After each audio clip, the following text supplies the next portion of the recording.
Welcome to the afternoon, the continuing session of Global Affirmative Action in the Neoliberal Age. This afternoon, our first panel is called Identity, Post-Raciality, and Affirmative Action. We'll go according to the order in which it is stated on the program. So our first speaker will be Professor Zimitra Erasmus from South Africa. Her paper is entitled Race and Post-Raciality, What Happened to Anti-Raciality. Zimitra is an associate professor of sociology at the University of Witwatersrand, Johannesburg. Her research interests include disrupting ideas of mixed race and illuminating their use in colonial regimes, deployments of creolization. And she has an edited volume called Colored by History, Shaped by Place, which is seminal for its reimagination of Cape Town communities considered colored as formations of creolization. She's published on the place of race and questions the use of race classification in post-1994 South Africa. A special issue of the South African journal Transformation has just been published, and she has edited that issue. And that issue revisits the use of apartheid race categories for purposes of redress in South Africa. The issue also covers theoretical and empirical matters and looks towards a future that's neither colorblind nor with race classification. I think you have a copy of that issue with you? Yes. It's circulating? I'm going to pass it around. Yeah. And Zimitra is currently working on a manuscript entitled Race in South Africa, New Logics and New Politics. Please welcome the presentation of Zimitra Erasmus.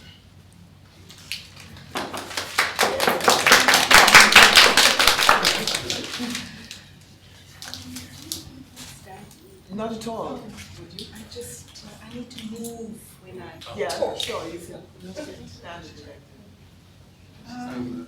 Get it closer to it. Oh, closer. Yeah.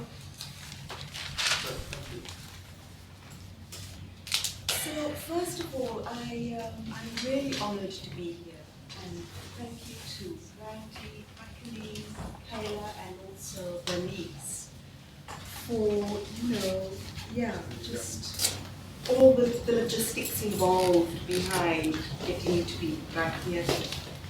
And I'm so excited about being part of this conversation. So thank you. And what is circulating is a copy of a journal.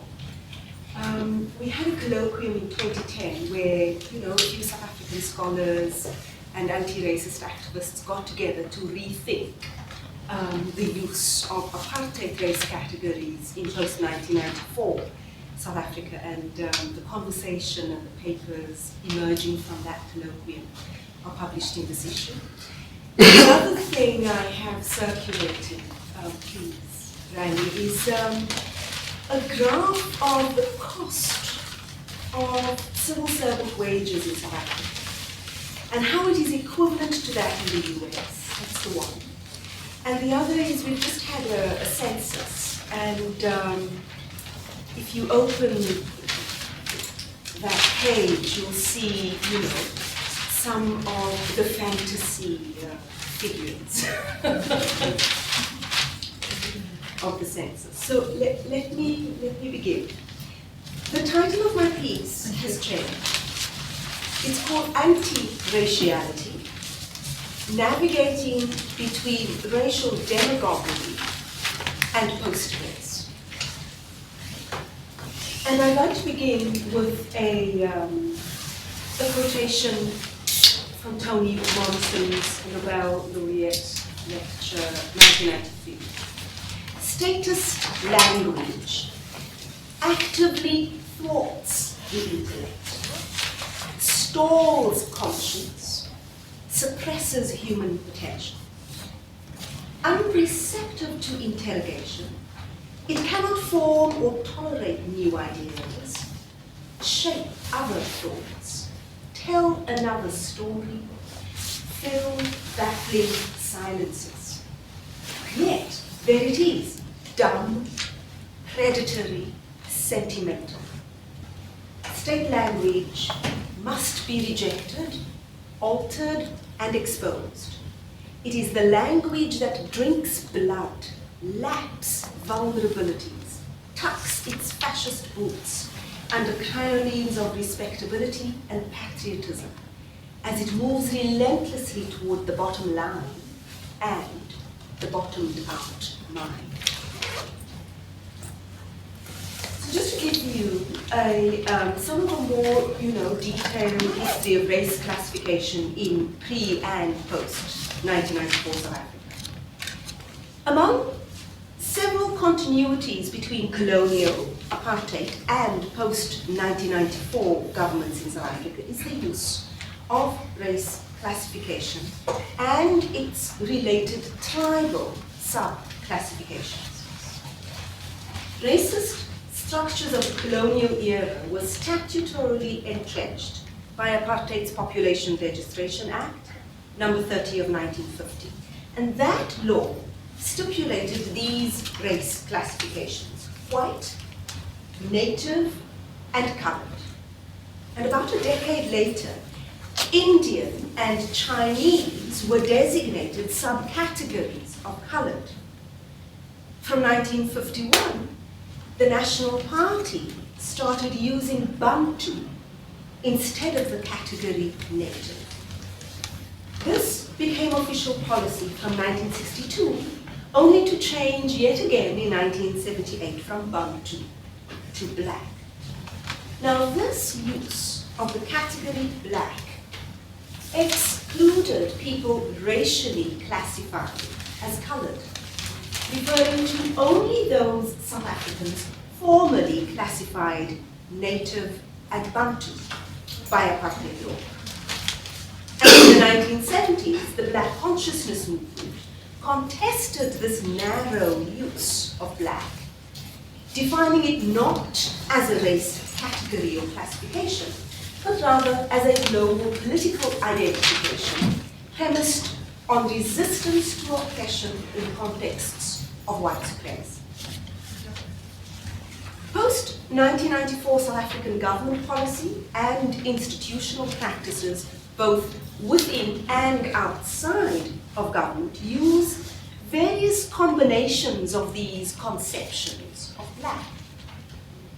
For example, the Employment Equity Act of 1998, in its stipulation of designated groups, black people, women, and the disabled, includes those historically classified black, colored, and Indian, and more recently it includes Chinese in its definition of black. Now this use of black in the Employment Equity Act suggests a political use of the term black rather than a racial classification use. There are, however, discrepancies between, first, official apartheid race categories, the ones I noted earlier.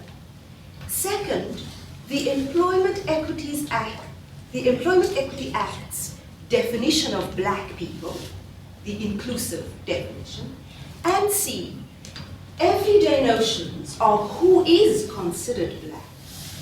And in line with the Employment Equity Act, for some South Africans, black refers to all people who were oppressed under apartheid. For other South Africans, black refers only to those considered today African, formerly classified native or Bantu. This is a narrow conception of the term, and these discrepancies are significant precisely because they shape notions of who is more deserving of affirmative action. It shapes the implementation of affirmative action, as well as the terms upon which legal cases are brought before courts. For example, the Pretoria High Court ruled in June 2008 that Chinese South Africans fall within the Employment Equity Act's definition of black people, given the evidence-based argument that these South Africans were subject to apartheid's exclusions and oppressions because of their classification under the category colored. some black corporate professionals referred to the ruling as, and I quote, surprising, irrational, shallow, opportunistic, and inexplicable, unquote. The Labour minister's statements at the time indicate his disagreement with the judgment. This is what he said. What I know is that coloureds don't speak Chinese, unquote. This case is indicative of the complications introduced both by race classification in the past and by the use of these classifications for administrative purposes in the present. So I question race classification and its use in the current South African context. Kimberly Crenshaw at the Du Bois lectures, I'm not sure whether it was 2012 or 2011, I think it may be 2012. Kimberly Crenshaw rightly argues that technologies of formal race classification, and I would add, for purposes of domination, are not a necessary condition for racisms to thrive. Brazil is a good example. To complicate matters further, South Africa's recent history shows the use of such technology for purposes of redress does not necessarily address the racial inequalities it is intended to erode. Nor does it do a good job of eroding racisms. Instead, racial inequality is reproduced by the current and predominantly black South African state through its appropriation, often through racial demagoguery.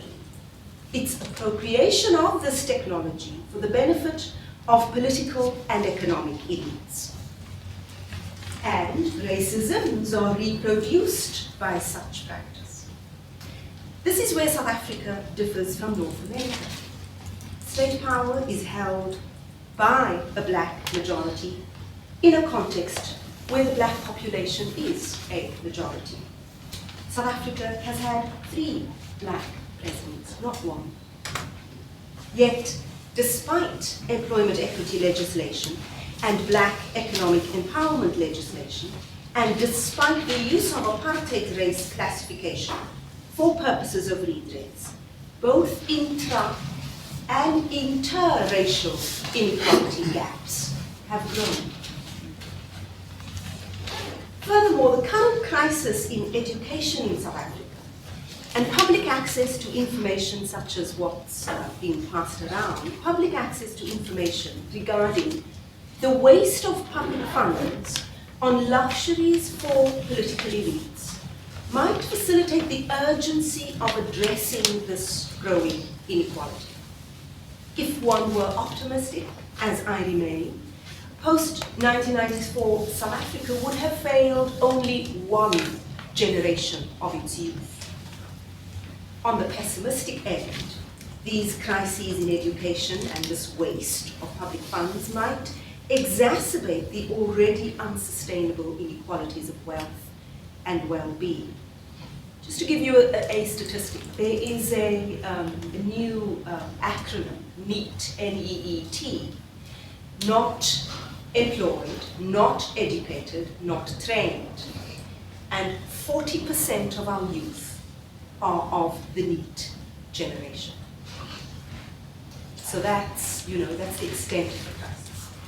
Now, given this, from the vantage point of South Africa, the problem of the 21st century is not only the colorblind, as Crenshaw argues for North America.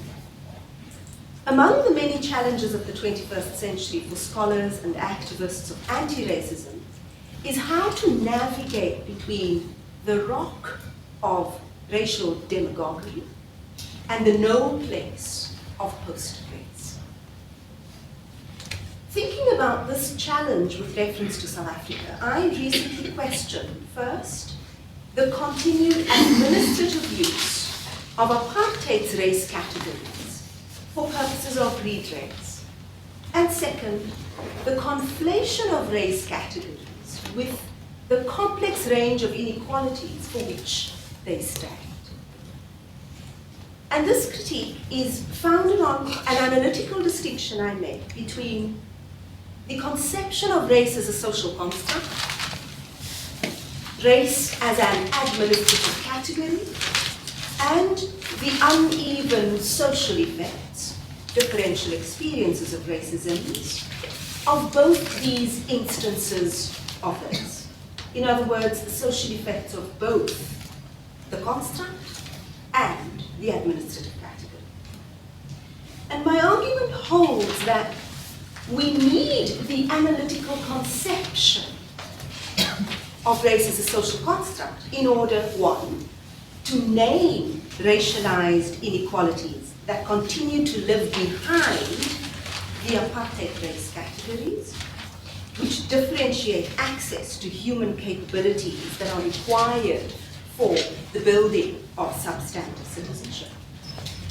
Two, we need the analytical conception of race as a social construct to understand what lives behind racialized identifications and to challenge their deployment where necessary. And third, we need that analytical conception to eventually undermine the idea of race and its material consequences. Unequal access to asset-based wealth. This is, and I quote, wealth embodied in forms which make it possible to earn income and to earn a livelihood, not only today, but in the future. Asset-based wealth is core to enabling substantive citizenship. Land, education, skills, health, and housing are examples of such assets. With reference to North America, William Darity notes, quote, the source of the racial wealth gap is differential access to inheritances and in vivo transfers of wealth, unquote. Now, a key implication of this analytical distinction that I make is that we do not need race as an administrative category. We do not need to classify people by race. Instead, given the current state's appropriation of this technology for the benefit of the elite, myself being part of that elite, yeah, although not of the political elite. Not yet. I don't think I'm going there. Instead, given the current state's appropriation of this technology of classification for the benefit of the elite, as scholars and advocates of anti-racism and social justice, our task is to do the necessary work to create and test new indicators. Indicators that account for the effects of race and its various intersections on social life without surrendering to apartheid race categories. So I am not arguing for dropping the race categories in South Africa immediately and, carrying on in some colorblind way. That's not what I'm arguing for. I'm arguing that we need to create and test new indicators against the way in which the classifications work, refine the new indicators, and when those are working in a particular way for a political purpose, then we drop the categories. Our task as scholars and as activists is to ensure that these indicators, necessarily framed by anti-racist thought and practice, be designed for a very specific political purpose, undoing persistent racial inequalities in asset-based wealth and in human capabilities required for substantive citizenship. I contend that such new indicators open possibilities for innovative means of addressing racialized and related inequalities in more sustained ways than the current reliance on race classification in affirmative action and equity policies. In other words, I argue that we do need to work toward eliminating race categories from social analysis, but if our aim is to erode racisms, we cannot eliminate the conception of race as a social construct in such analysis.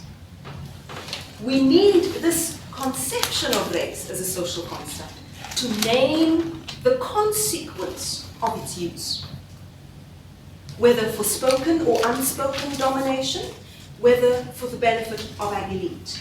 We need to name the consequences of its use and to enable recognition of racial disparities in particular.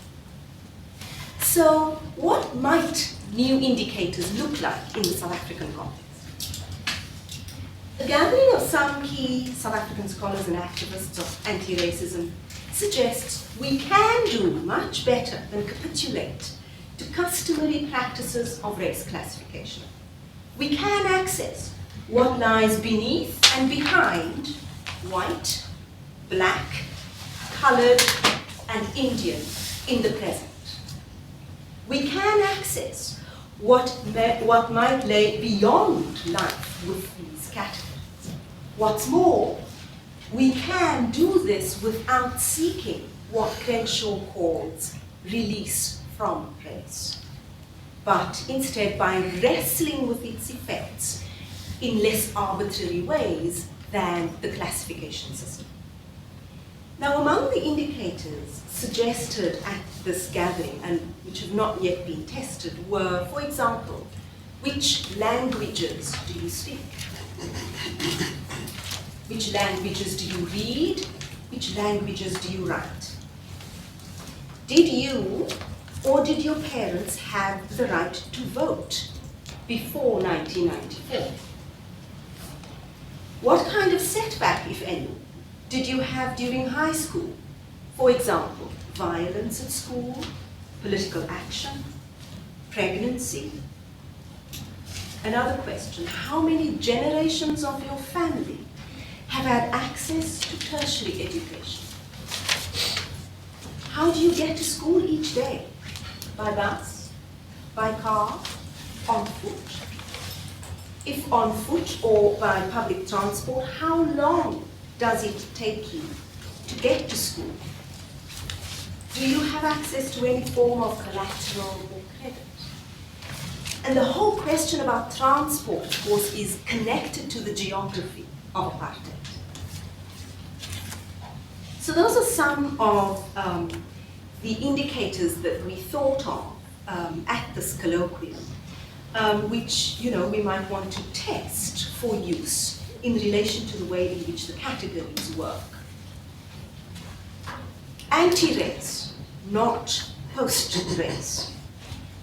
Arguing against the continued use of race categories or classification, and in favor of creating new indicators for the effects of meanings of race on social life, does not fit the now fashionable paradigm of post-race, the latest northern reformulation of a persistent racial order. Such argument does not advocate erasure and delegitimization of the social effects of race. Instead, such argument is specifically anti-race and anti-racist in its recuperation of a politics of anti-racialist anti-racism. It shatters the lens of race so that what lives behind race can be revealed with a view to disrupting underlying structures of privilege rather than simply tinkering with their outcomes or compensating for their outcomes. Its aim is to arm anti-racist critique and activism with sharper teeth. And among the premises of this, what I call a critical race standpoint are, first, to conceptualize race as a social construct is to allow knowledge and political practice toward its eventual demise. Second, methodologically, this requires a shift away from using race as an analytical category toward analyzing the changing, often hidden use of race. 3, in practice, this entails resistance to both the effects of race, namely racisms, and resistance to the use of apartheid race categories for administrative purposes. And we all know that categories of the law and categories of the census do not simply count. They promote a particular way of seeing the world, of seeing oneself, and of seeing others. Fourth, what this implies, as noted earlier, that while we need an analytical conception of race as a social construct in order to get at the material consequences of racisms, we do not need race as an administrative category for this purpose. Discourses of post-raciality are predominant in North America, the European Union, and in countries with histories of settler colonialism, where whiteness remains virtually a singularly hegemonic discourse. In a context where people considered white are dominant numerically, politically, and economically. Australia is one such example. In this discourse, the act of naming race is not only seen as dangerous, but is itself considered racist. And the prevalence of systematic racialized inequality is trivialized as it places the burden of oppression at the door of its survivors, judging the latter for, quote-unquote, not measuring up. For Goldberg, the privatization of race in these contexts erases the possibility of its public use for naming racial injustice, what he refers to as racial neoliberalism. In contrast, contemporary South Africa reveals the public use of race for private gain on the part of South Africans considered white, as well as such use of race by, and I quote, a class of unproductive but wealthy black crony capitalists who aspire to the lifestyle and standard of living of old white South Africa, unquote, from Wuletsi Ube. Here, hegemonic, narrow black nationalism, often expressed in the form of racial demagoguery, competes with hegemonic forget about race discourse. As post-raciality spins webs of deceit about power and about history, race demagoguery in the form of this narrow nationalism spins webs of deceit about the all-determining effects of race and about possibilities or impossibilities for agency. This double hegemony and double deceit demands working against both these occlusions. It lends itself well to recuperating South Africa's anti-colonial intellectual and political tradition of non-racialism, very importantly, with a view productively to re-articulate this idea in and beyond South Africa's present. This recuperation is akin to what Catherine Walsh, when I read her abstract, refers to in her abstract as, quote, thinking with and from alternative constellations of decolonial practice, unquote. In the hope, I would add, of cultivating relational, democratic citizenship that contests social inequality and lives with difference, rather than a form of citizenship that simply manages social differences in ways that reinscribe inequality, or pretends to eliminate such difference in the name of some fictional sense.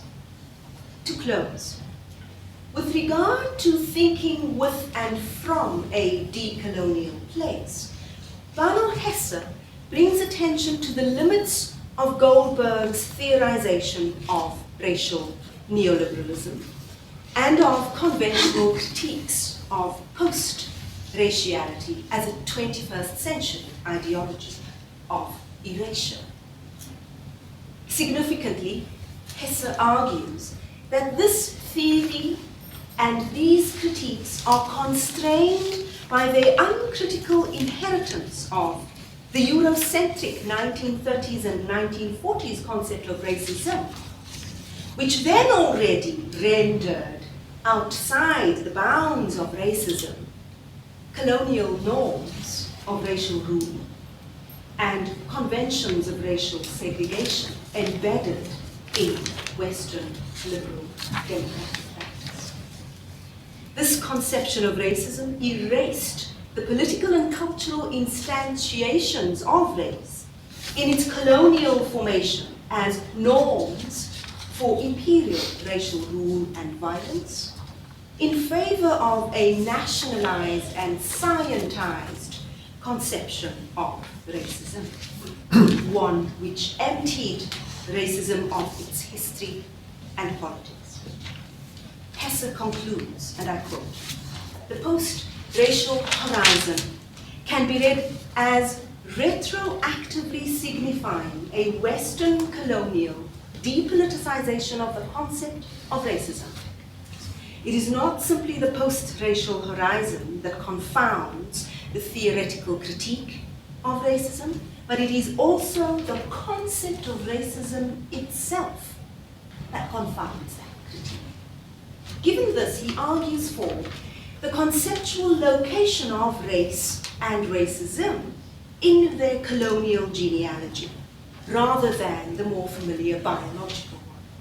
And for the purposes of this presentation, to close, I wish to adapt Hesse's argument to advocate for a shift in the conceptual location of racial and other forms of redress in South Africa, from the classificatory regime borrowed from apartheid and required by today's affirmative action laws, to histories of unequal access to asset-based wealth and contemporary reproductions of these inequalities. These reproductions occur primarily through the crisis in South African education, through the recent mining crisis, where 44 miners were shot to death, the barefaced use of public funds for private decadence when poverty stares you in the face each day, and the use of affirmative action and black economic empowerment legislation to benefit already relatively privileged elites. In this context, redress calls for an analytical vocabulary that exposes the deceits of both race blindness and race demagoguery, supported by race classification. A vocabulary that navigates away from the bottomed out mind, not a race blind vocabulary, but one which is race wise. Thank you.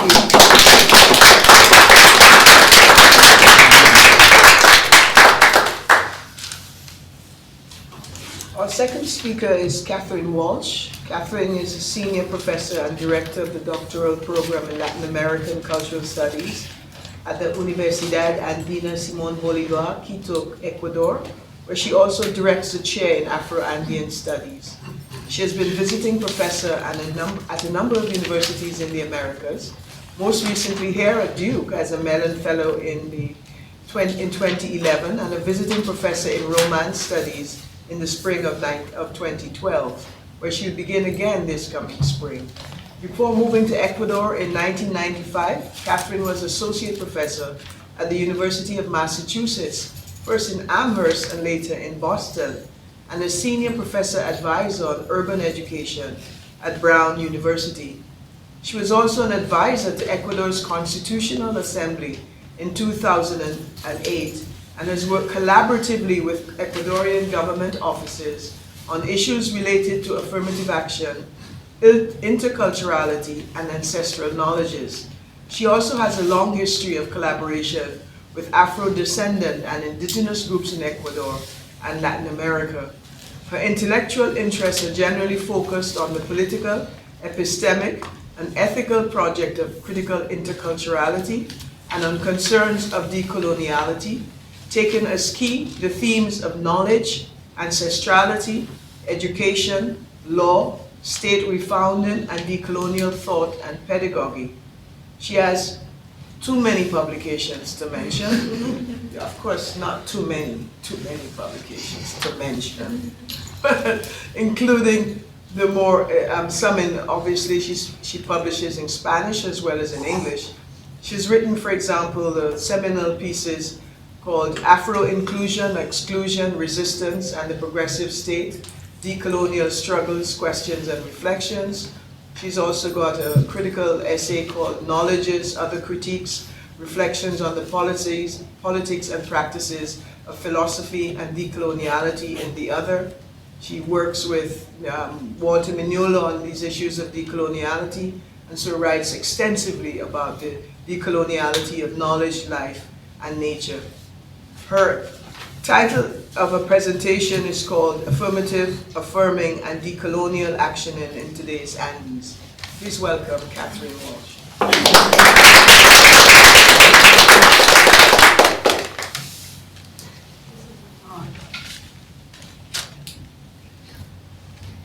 Can you hear me? Yeah. Thank you, Michaeline. Thank you, Randy. Thank you, Terrence, Kyla, and Bernice for this wonderful opportunity of dialogue. There's so much to learn from our colleagues present and so much to think about, particularly when we assume this as not just interests of research, but interests of really making a different world. And so I sort of want to pose my paper in that sense, that the thoughts that I want to share with you today don't come as an objective researcher, but as somebody who has assumed for the past 20 years in Ecuador and in collaboration and dialogue with other places in South America, this broader social political project that we might call life-based politics, of really changing life. And so I speak sort of in that tone and not someone who's disinterested or objective about these issues. In that sense, I think South America in general, and particularly the Andes, and as I will speak a little bit about concretely Ecuador today, offer an interesting place to think about affirmative action. I mean, oftentimes when we think about affirmative actions in South America, we presume it's just Brazil, right? Brazil obviously is the big place. But right now, in virtually all countries in South America, affirmative actions are emergent and each time forcibly present. Not just as individual compensatory or temporal mechanisms of non-discrimination and equality, but rather, and I think more significantly, as collective acts that also raise issues in law of collective rights versus individual rights. But as collective acts, actions, and what I'm going to refer to as actionings, of reparation, of historical, cultural, and decolonial affirmation that recognize and make visible the idea of race. And so I think it'll be interesting to sort of talk about later how that marks a relation but a distance from category. And so how this idea of race emerged, but how also in the idea of race, we somehow have to think about the order and organization of state and society, and how that's a complicit element of how society and state are organized. But also the way that this idea of race has to do with the control of knowledge, of being, of life, and of nature within capitalism's modern colonial design. In that sense, what interests me to think about today is how we might begin to think about affirmative action from deeper structural concerns as affirming interventions and actions and as decolonial actionings engendered not just from above, that is from the state, but more significantly from below, from people. As component parts of a social political project of intervention, decolonization, transformation, and of construction towards horizons of coexistence, life, and civilization otherwise, to use a term that Arturo Escobar often uses. In that sense, what I want to briefly do is highlight 3 key points. One is, how do we understand the context? This morning in the panel, context seemed to be a key area, right? Context matters. And so how do we understand the context today, not just of the Andes, but broadly of South America? And how do the Andes sort of fit within that? 2, what are some of the community-based perspectives, actions, and actionings of affirmation and reparation that are emerging in the region, and particularly in Ecuador? And finally, how and why all this forms part of what I'm going to refer to as a decolonial project. In that sense, obviously, Brazil is the most well-known in South America. And our colleague from Brazil is going to speak about that more tomorrow. But I just wanted to highlight something that didn't come up in the discussion last night, and I think helps understand the region in general. Just in August 2012, Brazil passed what at least we consider in South America as the most sweeping affirmative action law that's ever existed, that requires 50% of university slots to be designated to Afro-Brazilians or students from public schools. But there's also a law that was passed in 2003, which requires the teaching of the history of Africa and Afro-Brazil in all schools. So I think those kinds of sort of set a stage that's important to think about. But Brazil is certainly not alone in the region. It's interesting that just this past September 2012, Uruguay passed in its House of Representatives the first ever law that recognizes the existence of Afro-Uruguayans, that includes measures for quotas in employment, state posts, and education, the establishment of educational scholarships at all levels. Afro-Uruguayans are 8% of the population. And the teaching in schools of the role of Afro-Uruguayans in the history of the nation, an advance present in virtually all affirmative action related legislation in the region. I think that's important to think about as well. The debate isn't simply about quotas. It's about how we begin to insert in the public school system and university education a different view of history and the construction of nations as a process of change. I'm not sure if that's happening in other places in the world when we talk about affirmative action. But also in Colombia, and Arturo's going to talk a little bit more about the struggles of Afro-Colombian movements, particularly in the Pacific tomorrow. But just important to mention that in Colombia, where Afro-descendants make up officially 11% of the population, but according to some accounts, as much as 30% of the population, a proposed law of equal educational opportunities is right now in legislative debate. This law affords key affirmative action considerations, including with regard to educational access and curriculum, labor and political participation, yet its most innovative aspect is the naming of affirmative actions in the context of territorial integrity. And I think that's something that Arturo will talk more about in his presentation tomorrow. Territorial integrity as a way to address the situation of the large number of displaced Black communities and enable their return to what this legislation recognizes as their ancestral territories and territories of origin. So we can also put a discussion here, what does ancestral mean in these contexts? Such innovation takes affirmative action beyond the sphere of individual compensatory remedies and into the sphere of collective territorial rights, where ancestral territory is understood as much more than land. It is the base and for cultural existence and for life itself. So that sort of, again, shifts the issue of debate of what we're really talking about here.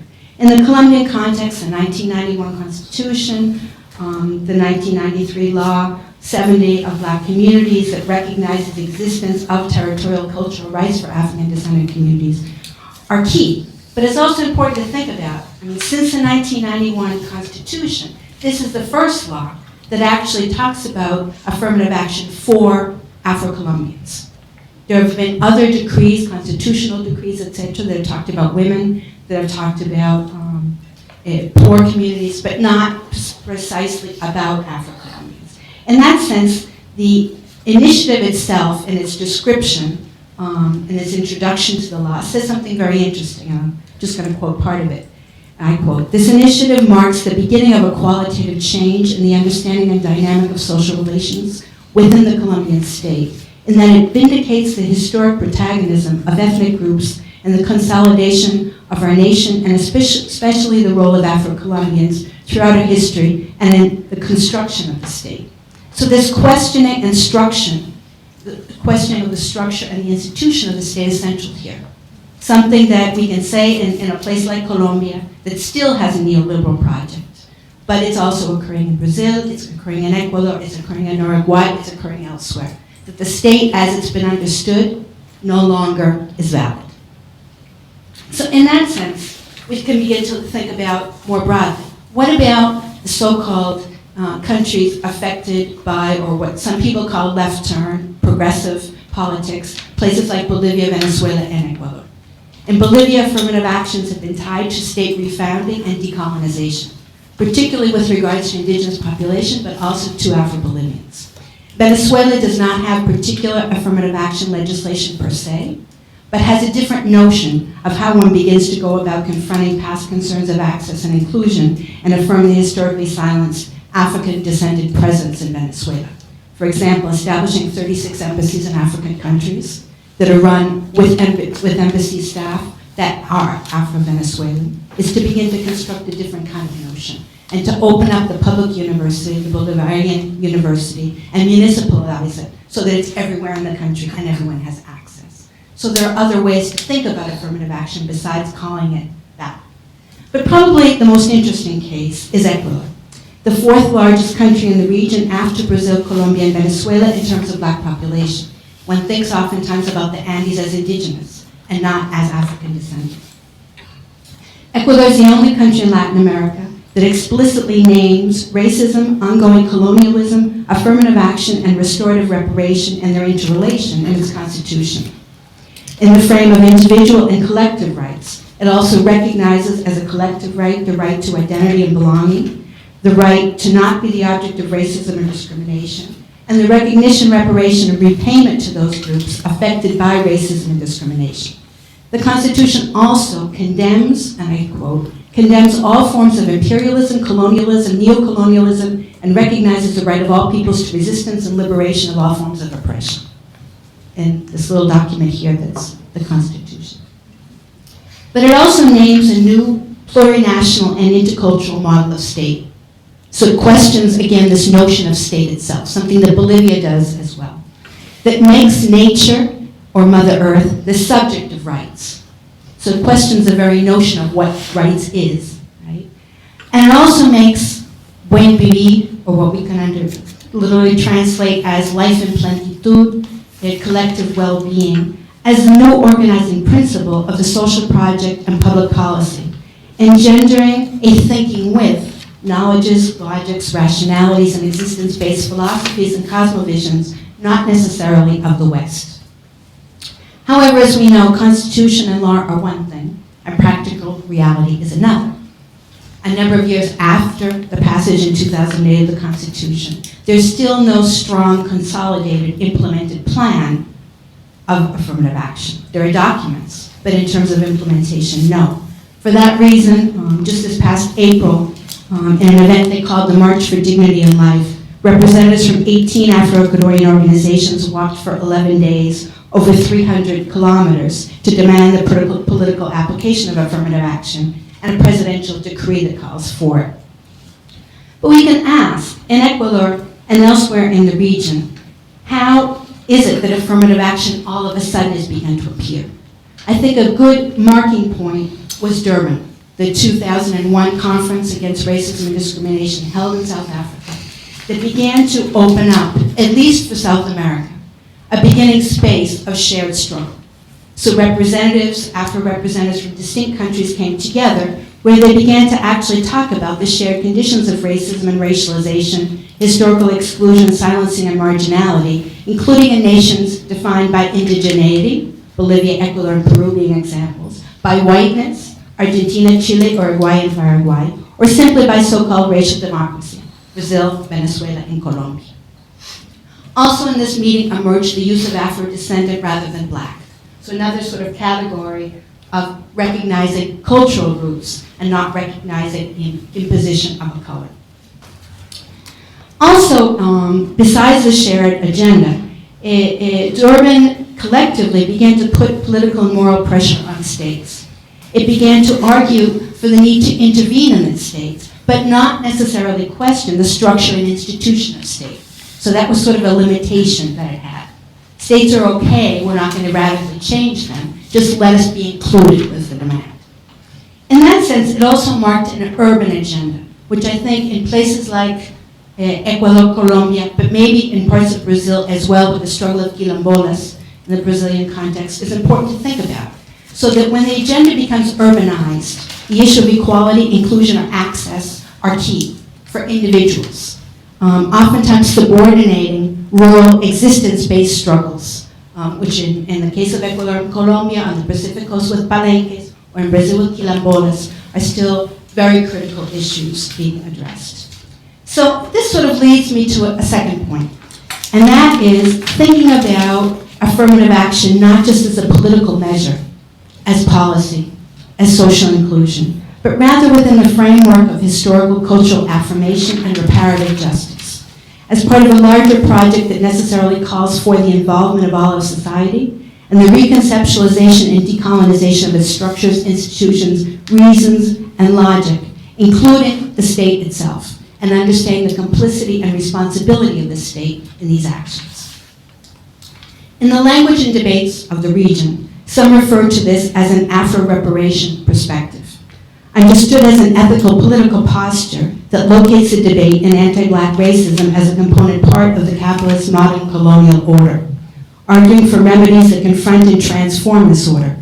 The base of this perspective is memory, the memories of enslavement and its consequences, but also the memories of subversion, resistance, and creative existence that, along with their practices and pedagogies, live on.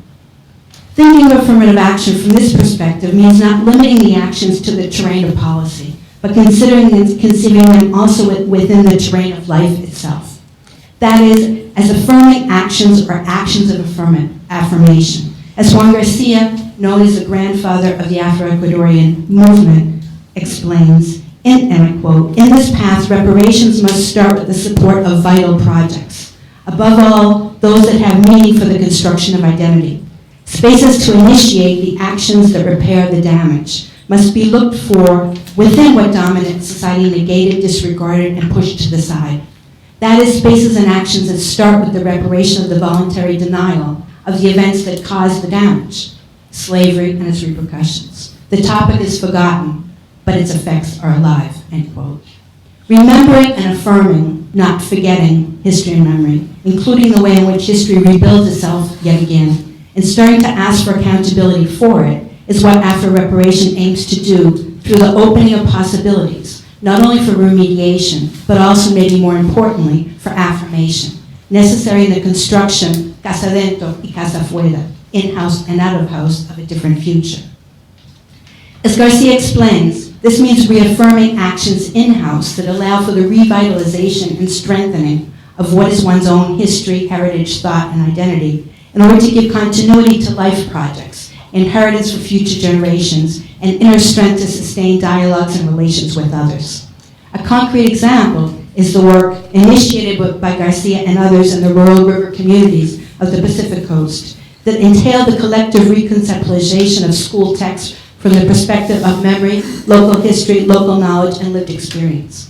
This means compiling parallel texts, says Garcia, texts that make us the protagonists, affirming that which we know and that which the official texts negate, deny, and silence. Reading these texts together, the official ones and our own, engenders and enables not only a more profound comprehension of the problem, but also, and at the same time, an affirmation of our own existence, Garcia says.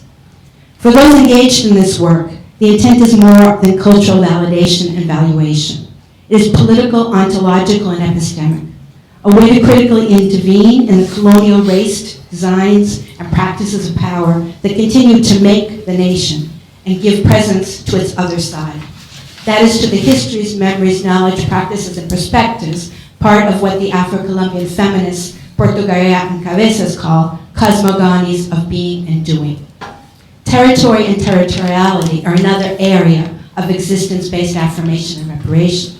As Garcia argues, stopping the deterritorialization that the Black communities suffer must be connected to their rights to continue being what they themselves constructed using what was left for them after slavery. Staying in these territories because they are ancestral is an earned ancestral, a greater right. This must be taken into account when considering affirmative or reparative actions. When through oversights or lack of willingness by the national states, the relocated peoples lose their earned rights, like in the case of the territories of the Black communities in the Pacific, the restitution of their earned rights is a reparation, says Garcia.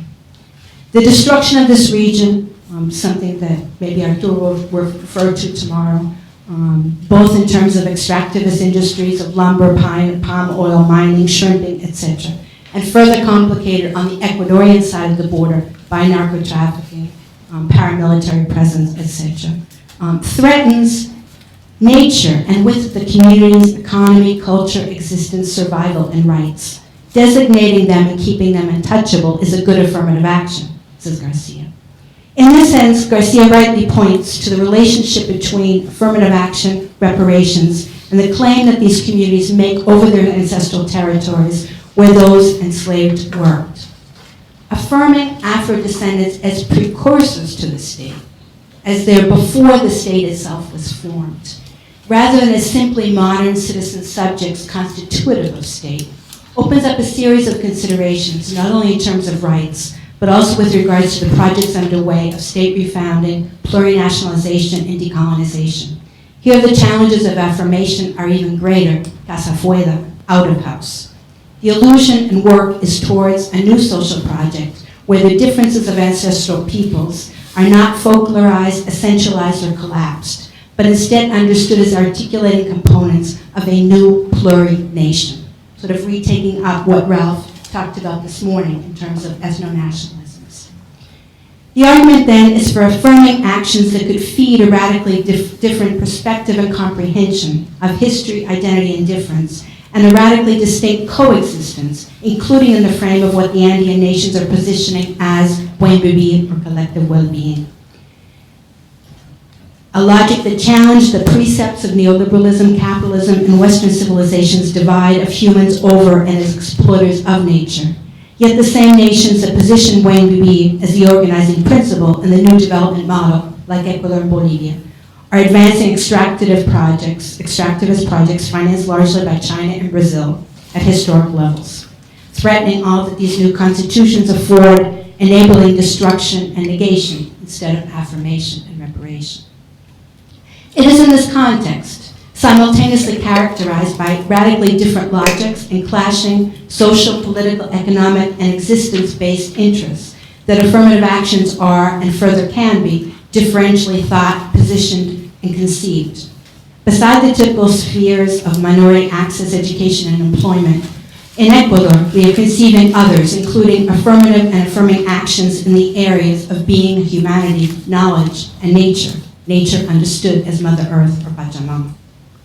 The underlying principle at work in these conceptualizations and in the acts of affirmation previously mentioned is coloniality, the ongoing model or matrix of power that for the last 500 plus years has worked to negate the being and humanity of African descendants, elevate and hegemonize Eurocentric and Western knowledge as the only valid epistemological frame, and break apart the cosmogonic force of Mother Earth as the integral, complementary, relational, spiritual, ancestral, territorial foundation of being, knowledge, and life. The interest is with and for actions that transgress, disarticulate, and disrupt coloniality's hold. Actions that do not simply seek access and inclusion, but instead intend to affirmatively repair, intervene in, and rethink, in-house and out-of-house, the very tenets of identity, being, knowledge, and nature historically imposed. In this, the action of affirmative knowledge is one of the most strategic and central, postured as a policy of epistemic decolonization that traverses the spheres of development and education and engages with the notion of buen vivir, life in plenitude, collective well-being. This brings me to my final and closing point. A point that places at the fore several crucial and critical questions fundamental to this paper, this panel, and this conference. Some of these questions raised by Terence this morning. What kind of affirmative action or actions? Conceived by whom and for what? And with what political, social, cultural, and civilizational project and life vision? To bring the issue of civilization here, I think, is also crucial. In the Andes today, and particularly in Ecuador, it is increasingly clear that the present times mark a crisis, not just of capitalism, but more broadly and significantly of Western civilization. The 2008 Constitution and the subsequent processes of transformation, including the challenges to imperial and colonial frames, and the endeavors to think with other logics and cosmogonics, or cosmovisions, signal a different epoch, where, and despite the many and increasing contradictions in government, debates about policy and rights are debates about a different civilizational design, not a different notion of citizenship, but a different civilizational design of present and future. Here, affirmative actions are a component part, not only for the racial ethnic concerns they raise in terms of access, equality, and inclusion, but more critically for the ways they help put on the table the ongoing problem of coloniality and the historical use of the idea of race to classify beings, knowledges, philosophies, spiritualities, and conceptions and practices of nature, life, in order to advance capitalist interests. Making coloniality and not equality the center of discussion opens up and makes possible radically distinct considerations and conversations. Such focus unsettles the notion that affirmative action is about divvying up or better distributing the pie. I think that was mentioned earlier today. Rather, and as South America and the Andes suggest, affirmative actions can be better and more complexly understood as critical transformative actionings that endeavor to make visible, confront, and turn around the modern colonial racial order. Actionings that address the harm, make evident the complicity and responsibility of the monocultural and uninational state, and point toward and contribute to the molding of a new and radically distinct social and political project, not just for historically racialized or excluded groups, but for all. Actions that work to affirm and reclaim the humanity, identities, knowledges, and life projects of people for whom all of this has historically been negated, silenced, violated, and denied.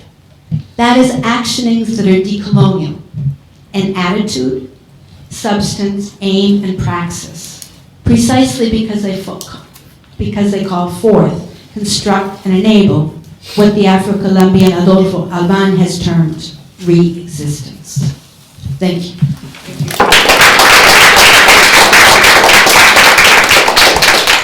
Our final speaker is Lewis Gordon. Professor Lewis Gordon joined the Institute for African American Studies, or recently joined the Institute for African American Studies and the Philosophy Department at the University of Connecticut at Storrs.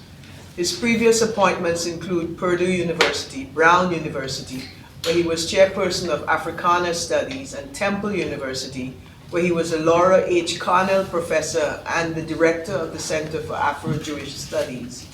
Professor Gordon achieved his PhD in philosophy with distinction from Yale University in 1993. He earned his BA with multiple honors through the Lehman Scholars Program at Lehman College in the Bronx, New York in 1984, after which he had taught as a social studies teacher. This is all very new to me. Social studies teacher in the Bronx, where he was also a founder of the Second Chance program for in-school truants at Lehman High School.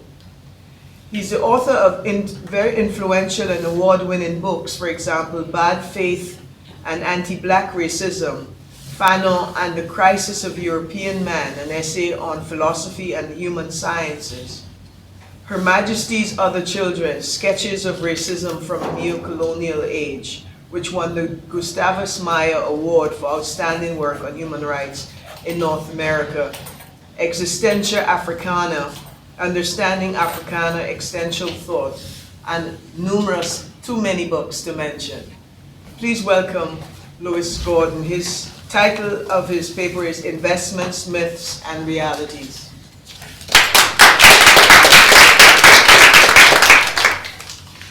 Well, good afternoon. Shalom. Salam alaikum. Namaste. And for the Caribbeans, how you keep it? Thank you, Michaeline. Thank you, Randy, Kyla, Bernice, for organizing the meeting. You know, it's not only the hard work involved, but the issues at hand. It's very difficult many times to put something together about something that needs to be heard and many people don't want to hear. So you have your work cut out for you. The title of my talk in the program is different from what I circulated, but I like the one in the program more. So I'll change it to that. Okay? Now, I've been involved in a variety of projects that constitute a dialogue across the global south, which pretty much every year means I go around the entire planet, from the Caribbean through to Southern Africa, through to India, through to Australia or New Zealand, back around and hop up into Northern Europe sometimes.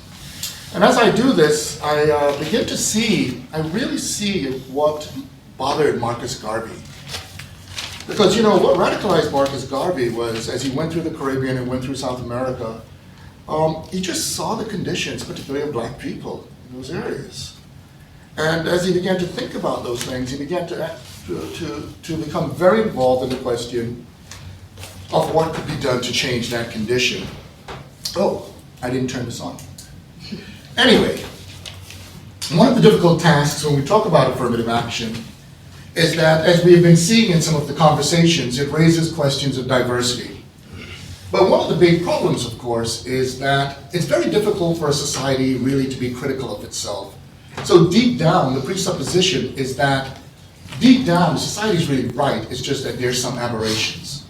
So what tends to be preferred is what I call sprinkle diversity. You know, it's as if the society is a wonderful dish, it's just missing some seasoning. And so if you can sprinkle the right seasonings on, you can get everything just right, all right? The problem, however, is that it fails to see the deeper question, right? The question of revolutionary diversity. The question of the extent to which there's a problem at the core of the status quo. And this question of revolutionary diversity requires addressing the very grammar of diversity itself, the very culture of diversity, what we could call living diversity. Now, when we talk about globalisms, we also face a question of a variety of forms. On one hand, for instance, there's neoconservative globalism, which pretty much thinks the high point of humanity was the 18th century. And then you have neoliberal globalism, which really says, no, it's the 19th.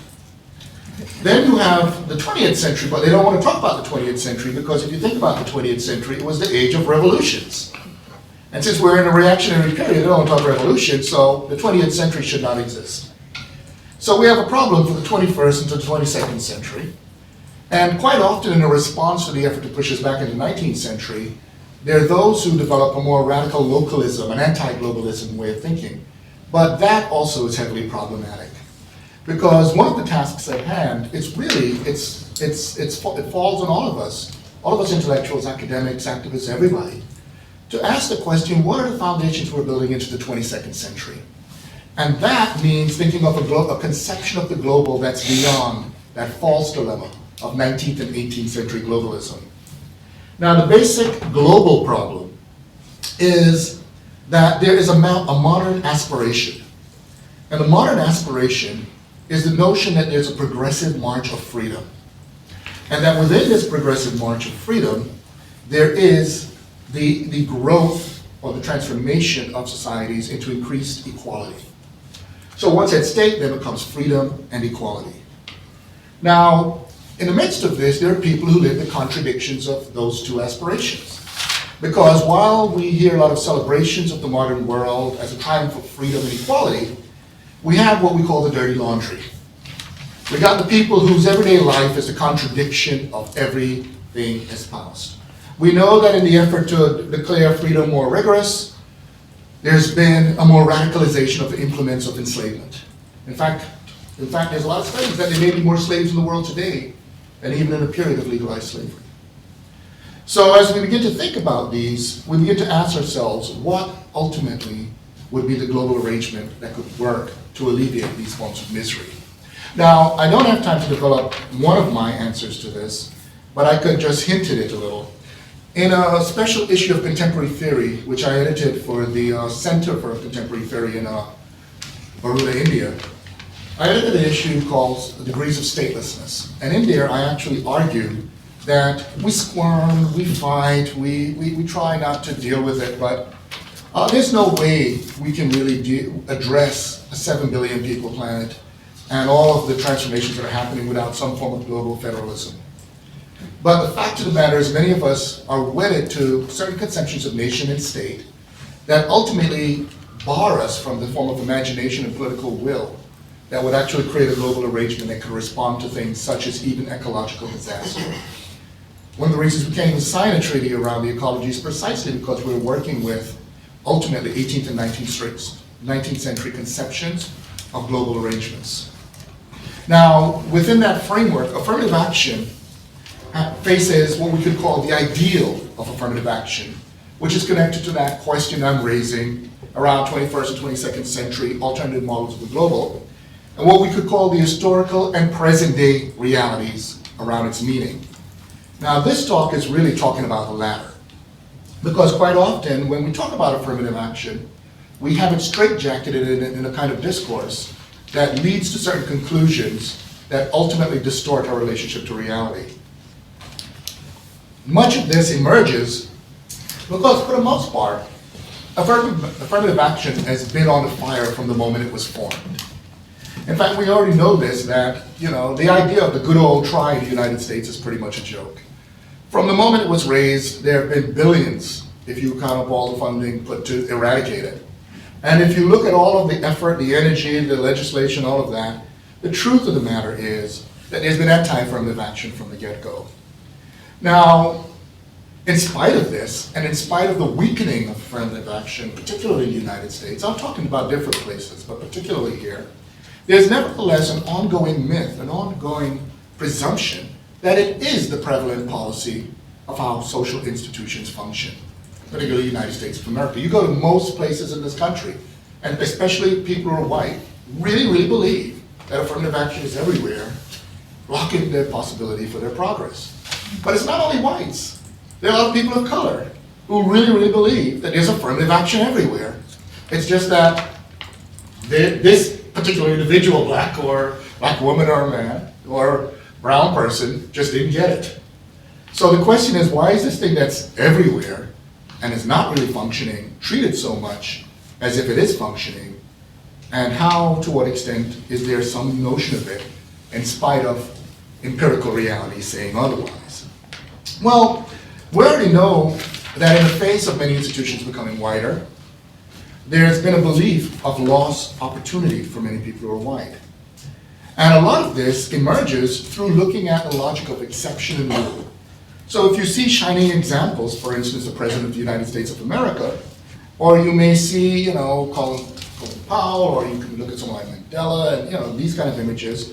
They're very potent, powerful images, but what's not understood, as I begin to speak later, is that what's missing is how racial logic functions in terms of how you look at exceptions and rule. What many of us know, for instance, is that if you're part of the dominating group, you can actually have an exception that maintains the rule. However, if you're not part of the dominating group, then what happens is that the exception functions in a way that actually maintains the system. And so what ultimately is going on is that it becomes subverted. So for instance, a high achievement for those who are in the dominated category is treated as, well, that is one individual exception. However, failure as the norm collapses into the notion of authenticity. If you're looking for the dominating group, however many who may fail, because there's a presupposition of normativity for success, those failures become individualized, which maintains the domination of the group. Now, the talk will explore possible, what we could call investments, but what that critics have of affirmative action, okay? And I'm going to use investments in a very peculiar way. So the first part of the talk will summarize some arguments I've given elsewhere, right? And the second part will address how this misrepresentation, right? The misrepresentation, for instance, that affirmative action, say, lower standards, has transformed it into a need, an actual need, by the anti-affirmative action folks for the presupposition, a need of a bittersweet triumph of a wider society. Put differently, the paradox is to assert a form of injustice as a condition of justice. Now, some of the ideas I'm going to talk about here is from a piece I wrote in Truth Out. And it's funny when I wrote that piece. It's called The Problem of Affirmative Action. And the thesis had a very straightforward answer. The problem with affirmative action is that it works. Now, you may say, what do you mean by it works? Well, you see, the standard position when it comes to dealing with remedies for social injustice, again, around dominated groups, is that one is supposed to implement policies that actually do not work. In other words, the purpose of the policies is to affirm the legitimacy of the system. So it's precisely because affirmative action actually works is why there's such a concentrated effort in its destruction, particularly in places like the United States or England, or for some, as we could see in a few other parts of the globe, Australia and others like those. Okay? Now, about a year and a half ago, no, it's a year ago, a year and a half now, I was speaking in South Africa, and there was a constant bringing up affirmative action. There were people who were talking about, well, we don't want to lower standards, we don't want to deal with having a lot of unqualified people. And finally I had to interrupt the conversation, and I asked my South African audience, I said, are there any mediocre white people in South Africa? And they looked at me a little dumbfounded. I said, it's just that it seems to be the moment you start talking about white people, you start talking about underqualification, lowering standards, and so forth. As if every white person is a paragon of excellence. This question, of course, is a question that many of us know, and when I brought it up in the piece, I received a lot of letters from people across the globe. Letters from women, from men of color, who get into places that historically their populations did not have access to. And when they went into these places, they had an imagined notion that they're now going to be with the people who really represent excellence in their society. And when they entered these corridors and they were ready to work, what they discovered in every instance was that the emperors had no clothes. Okay? So how in the world did the policy to make people who had to overcome so many odds have access and are actually functioning at a higher level, how did these policies emerge that actually made their entry synonymous with lowering standards? Okay? Well, the truth is that there weren't high standards before. And in fact, the truth of the matter is, once policies emerged that required bringing in historically excluded people, what happened was institutions and the wider social system suddenly had to justify itself, you see? And so, but the problem is, its self-justification was already symbiotically linked to exclusion. And so it required then creating a false history of standards to justify the conclusions, which meant, in effect, it had to create mythic higher standards that the past didn't have. What this tells you then is actually anybody who's going to argue for affirmative action should not actually get co-opted into that false discussion. The thing that everybody needs to make clear about affirmative action is that historically what affirmative action actually did was raise the standards. You see? It raised standards. Now, once we begin to understand that, and I'm not going to spell out like, oh, we could in discussion do this, but there are too many examples of this in terms of how these standards were raised. But I'm just going to, but you know, we just had a graphic example of this in terms of the US presidential elections. We had an example of it twice, right? Because we had the first instance where you look, you know, first of all, first you look at, they were running against each other, but you basically look at as Bush represented a standard and then there was a battle between Obama and McCain. You already see the graphic difference.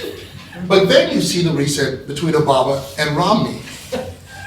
And you begin to see not only the graphic difference, that Obama actually raised the standard, and the community around him. But of course we saw this in the primaries as well, in the conventions, in terms of the representation of a raised standard in terms of racial diversity, versus a lower standard that's clinging to itself tenaciously in terms of a rhetoric that actually required evading reality. In addition to this, we also saw in this election what we could call the extraordinary breakdown in terms of the geography of race. Because in the geography of race, if 50% of the nation is really in the blue states, we're living in very small, concentrated areas. And the other, nearly 50% of the people are in these large swaths of areas.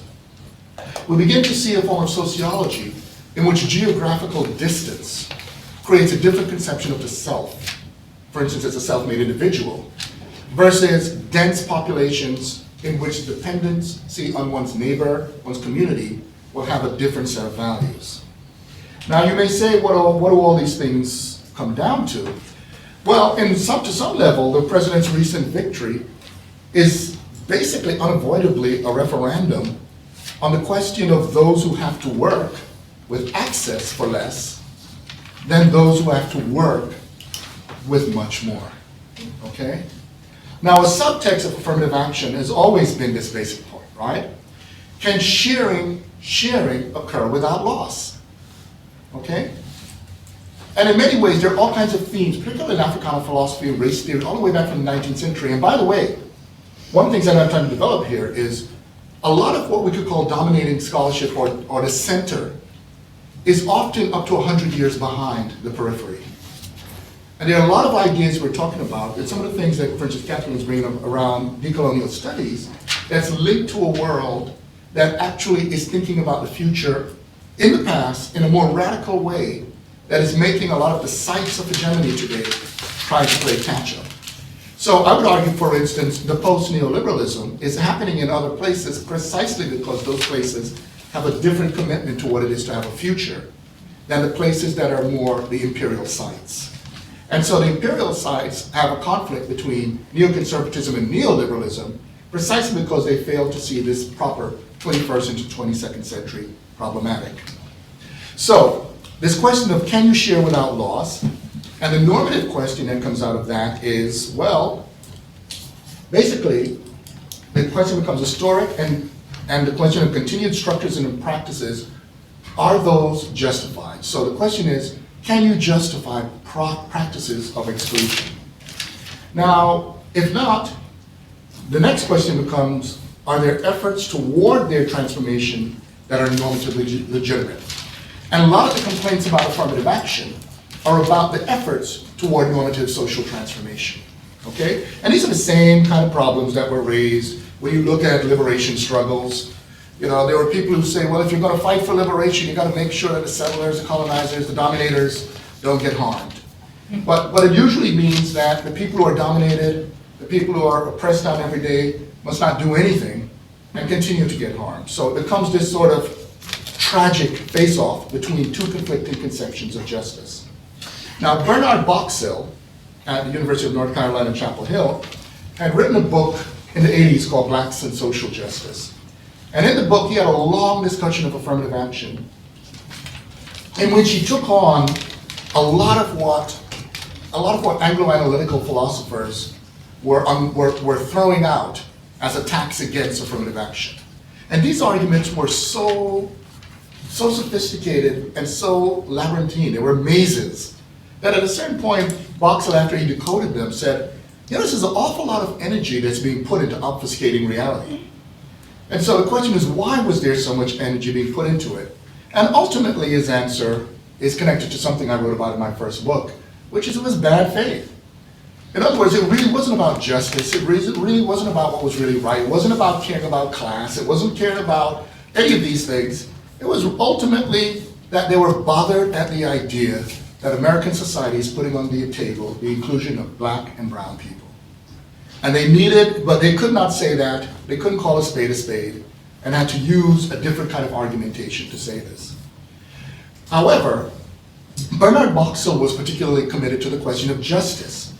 And one of the things I've been writing on recently, and it came out of a conference I was speaking at in South Africa this summer on African humanism, and it connects a lot to what Kathleen was talking about, is that when we wed ourselves to the presupposition that the normative scope of discussion is justice, we fail to have a proper critique of whether there is a form of cultural historical particularity around justice itself.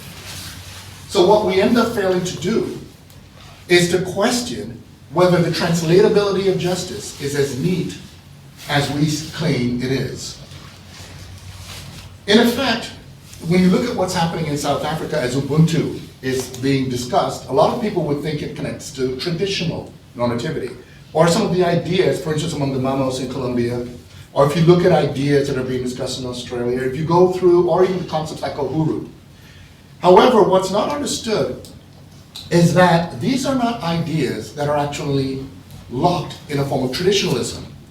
Precisely because to maintain that position, one would have to imagine that indigenous peoples stopped thinking the day they were colonized.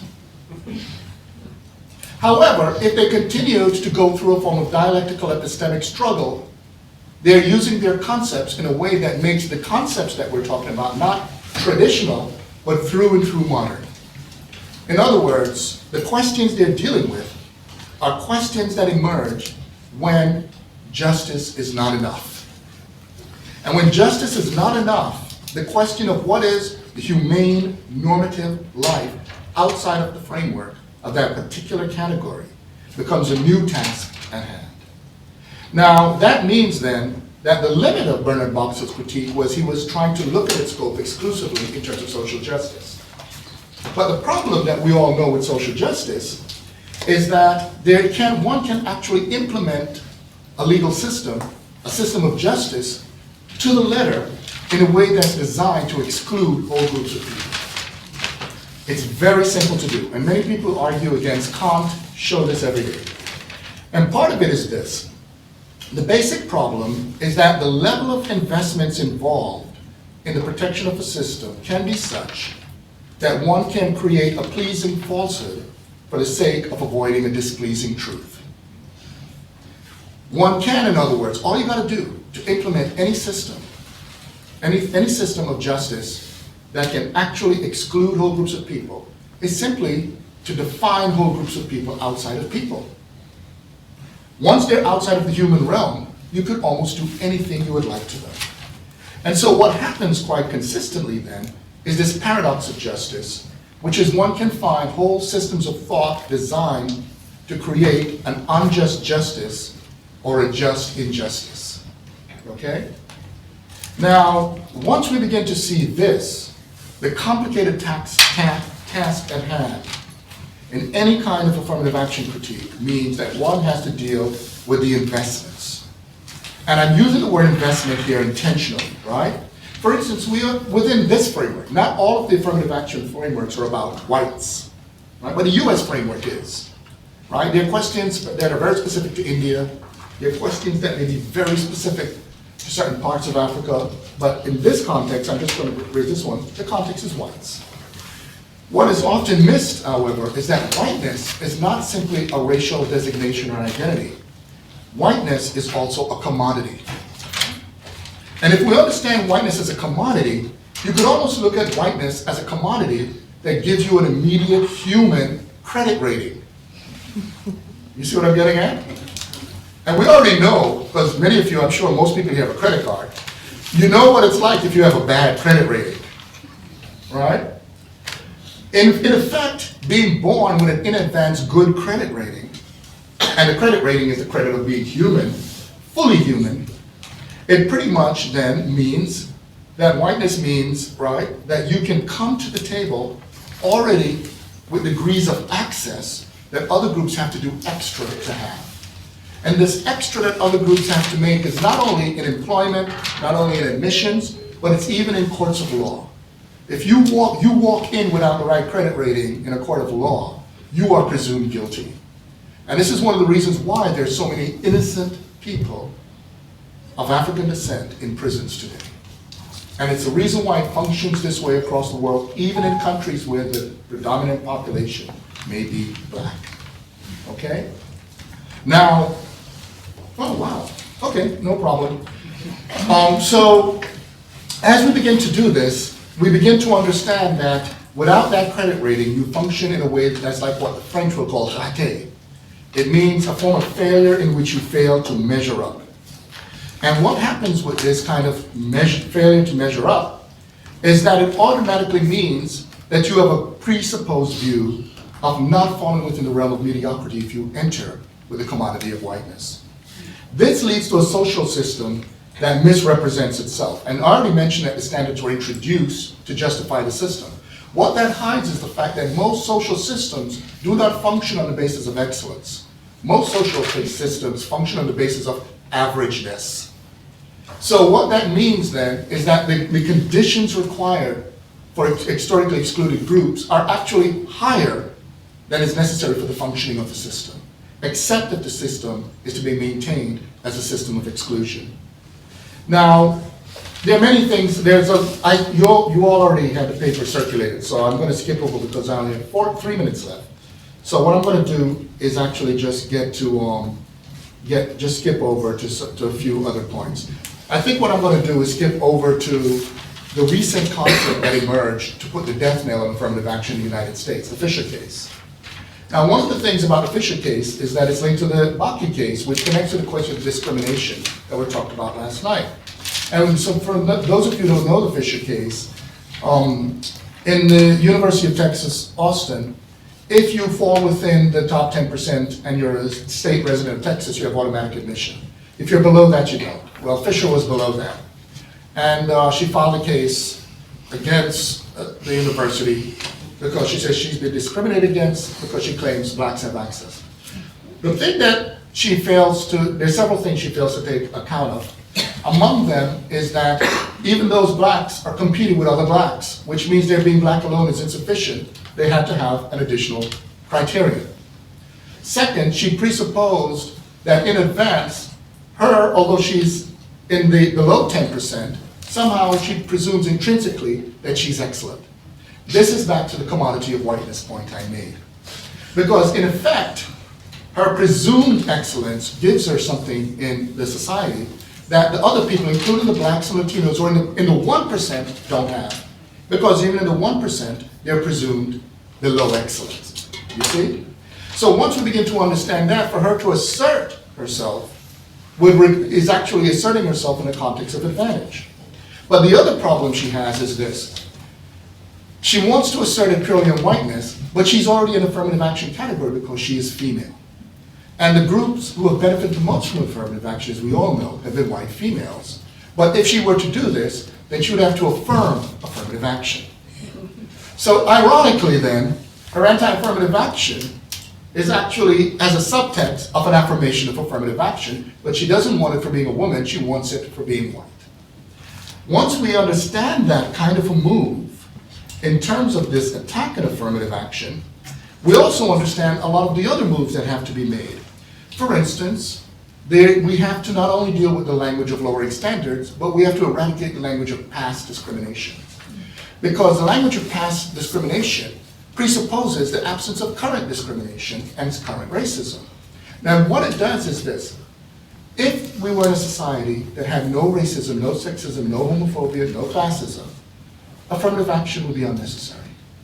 In fact, it would make sense. It would mean that the selection process was already premised upon just criteria, which means that any introduction of an additional criterion would be the introduction of something that's unjust. So in effect, it begs the question by using the term past discrimination. But the problem is the society does not want to acknowledge that it is in a contemporary situation of having its contradictions.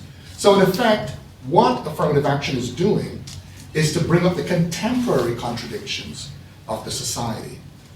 Now, once we understand that, we begin to understand that we are now facing a period of a different kind of logic when we begin to look at these issues on a globalized level. Now, I don't have time to spell out here, but one of the things I did bring up is that there is a relationship between affirmative action discussions and discussions of, say, reparations. But one of the things that's often missing is that we tend to align the history of the fact that a lot of the advantaged groups were groups who historically received reparations. One of the bases of the wealth, for instance, in Europe and in the United States, particularly for white populations, has been the reparations paid for the loss of their property, namely black people. So once we begin to understand the intimate role of slavery with wealth, we begin to understand another set of positions that cannot be defended in terms of the critics of affirmative action. And I'm going to just quickly close by just going through two of them and then end, right? But one of them is basically the standard argument one receives from white immigrants. White immigrants would argue that they were not involved in the historic disenfranchisement of black people and therefore should not be responsible for reparations or affirmative action. The best answer to that was made by Karl Jaspers in his book Schuldfrage, The Question of German Guilt, in which what he pointed out is that when governments, when societies owe a debt, it is not only, it's the citizens, the permanent residents, it's all the members of the society who are responsible for it. So whatever society you join, you are going to be responsible for their obligations. The second version of that argument, of course, the immigrant argument, is the generational argument, which is, I'm not from the generation that did this act of disenfranchisement. I'm born into this world. Why should I pay the debt? Well, the answer is the same answer, which is that you are responsible for what your society has as a debt. Now, there's more detail to that, but that basic argument now can be understood globally in a rather interesting way. Now, what I do in the talk, again, in the paper that's been submitted, you could see the discussion of how I talk about neoconservatism and neoliberalism and why they're structured against affirmative action. But what I'd rather do at this point, because there's not enough time to go through it, is simply to close by bringing up a point from Anna Julia Cooper. As we begin to globalize the discussions, one of the things we begin to realize, and this is connected to my point about global federalism, is we no longer live in a world in which we have isolated, sealed boundaries. We live in a world of a constant flow and intersubjective relations of people across the world. Within that relationship, the kind of problems that we face with the future of our species is linked to the question of how certain processes of exclusion actually bar the potential of contribution. What Anna Julia Cooper argued in an essay called What Are We Worth is that she argued that historically it seems to be there have been populations of people in which less was invested but who gave more. And that part of the problem of the way we have set up the global order is to put more into those who give out less. So if we can actually have a global arrangement in which there could be more invested in those who are able to give out more, we may be able to get a larger yield on what we're looking for epistemically, normatively, politically, and economically. So I'll end there. Thank you.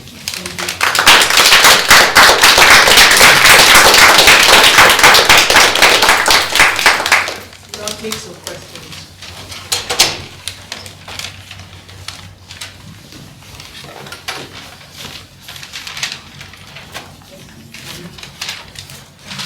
It's a really great panel.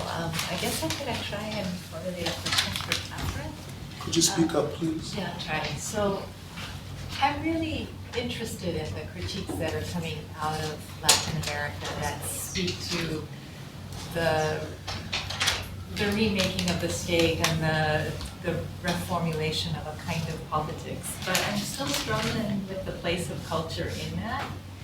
And I'm wondering if any of you who work in Latin America or anybody in the room has thought about the relationship of a kind of anthropological liberalism vis-a-vis state-framed projects of multiculturalism and the difficulty of disentangling what I think you're trying to get at with that. In other words, the remaking of the political is vis-a-vis the realm of the culture. And so I'm wondering if and I'm not sure if I'm making sense, but there is a lot of work on state multiculturalism throughout Latin America as the sign of neoliberalism, and we could argue whether that is retreating or not. And I guess I'm wondering about the remaking of the political so that it's the figure of the human that's on the horizon, rather than the figure of culture. And so I've always been curious about the role of anthropology in not helping us to make that clear. And again, maybe that's where philosophy helps a bit. I don't know. I think on that issue, there's a lot of great work, particularly by the late Michel Rolfe-Trio, in his critique of the way culture. But not only in terms of him, but he's also Quasi-Werudo in his book Cultural Universals and Particulars, and a fabulous book by Michelle Moody Adams called Fieldwork in Familiar Places. And if you go and look, I wrote a book called Introduction to Africana Philosophy, where I actually traced more than 500 years of critical discussion around a similar issue. And part of it has been the way culture is used. Culture is, for some, used in a way that collapses into mores and folkways, but there's a more radical conception of culture that emerges from the moment human beings are language users. Right? So, because it rejects the notion that you can have cultureless people, or notion of people without culture at that point. And once culture becomes the basis of communicability, one begins to realize that the communicative process is already going through a locality transcending act, which makes then the old type false dilemmas of hermetically sealed cultures rejected. So that's why in the argument I made, for instance, about Ubuntu, I was rejecting the view that it's sort of a hermetically sealed concept that South Africa has, that it brings out just to talk about South Africa. What I argue is that Ubuntu raises a problematic that is really at the core of a problem of how we talk about the human in the modern world, and that it should be engaged in the way people go through, trying to go through the limitations and the complex questions around justice itself. So what that means then is that that it begins to lead to a form of metacritique, for instance, even of concepts like state and politics. And I think, for instance, that the talk that you gave around what's happening in the question of the category of politics in the state comes through very well here, because what happens in the racist state is that the racist state has to suppress the emergence of certain concepts. And among those concepts is the critical capacity to interrogate the state itself. That makes the racist state at war with the very conditions of speech by which it can appear as contradictory. In effect, then, all racist states wage war on politics itself. And once they begin to wage war on politics themselves, the very question of what the conditions of politics are begin to come out. And I think that's a way in which it's coming out not only in South America, it's coming out in Southern Africa, it's coming out more and more, I would argue, in India, and it's emerging in Australia and New Zealand. Okay. Catherine, would you like to respond? The question brings up a whole lot of issues. To try and respond fairly quickly, I think there's several issues important here. One is the role of anthropology. In the early 1990s, when in Ecuador, for example, an indigenous movement emerged as the strongest indigenous movement in all of Latin America, all of a sudden anthropologists and departments of anthropology lost their faculty and students because there was no longer any place to go study. Before that, anthropology had been defined, as is the case in many Andean countries, but also in South America, Latin America in general, to study the other, right? And when the other said, no, you're not coming to our communities to study us anymore. If there's any studying to be done, we're going to do it ourselves. Anthropologists lost their base. So anthropology had to rethink itself. So then emerged urban anthropology, which didn't exist before. And so they began to study popular culture because they had to find another other. But it's interesting to think right now in the debates, anthropologists and anthropology have very little role. It's mostly anthropologists that come from other countries, particularly from the North, to study the South, and that identify themselves as anthropologists, where you can see the role of anthropology. Within the countries today, no. I mean, it raises this broader issue as well about culture. that one could say that the constitutional reforms that happened in the 1990s, that began with Colombia and then extended to a whole series of countries, were multicultural reforms that were basically pushed by the World Bank, other multilateral institutions, where recognizing cultural diversity, recognizing identities, and to a certain level, certain rights, was the fashion of things to do so that the neoliberal project could move forward. Right now, the debates are not about multicultural states. So I think that's how Ecuador, Bolivia, and in a different way Venezuela, mark a distinction between the reforms of the 90s and the current processes. So to talk about a plurinational state, not a multicultural or pluricultural state, is a different construction. So it sort of goes back to some of the issues that Ralph mentioned earlier this morning about what does it mean to understand other nations within what has been termed a nation state. So understand the plurality of the nation, but also the plurality of nations within the nation. So the debates are distinct. So when one talks about an intercultural and plurinational state, the notion is that the intercultural requires an articulation, not a new kind of apartheid or segregation of the differences, but not a collapsing. So the difference plays a very different and crucial role, but not understood simply as culture. So the debates have shifted. So that's why today, in places like Ecuador and Bolivia, we can talk about the struggles around humanity, but even in a broader sense around nature, understanding that nature is, humans are part of nature, that there's this broader notion of beings that are animals, plants, mountains, but also the ancestors that walk with one that aren't sort of in the Western notion dead. So those kinds of things open up other levels of debate that weren't possible before. One can say in the actual political practice of governments, both in Ecuador and Bolivia, as well as in Venezuela, there are many, many, many contradictions, tensions, and conflicts. But I think the fact that these conversations are now made possible, that they challenge the way that state, the way that culture, and even the way that humanity was understood before.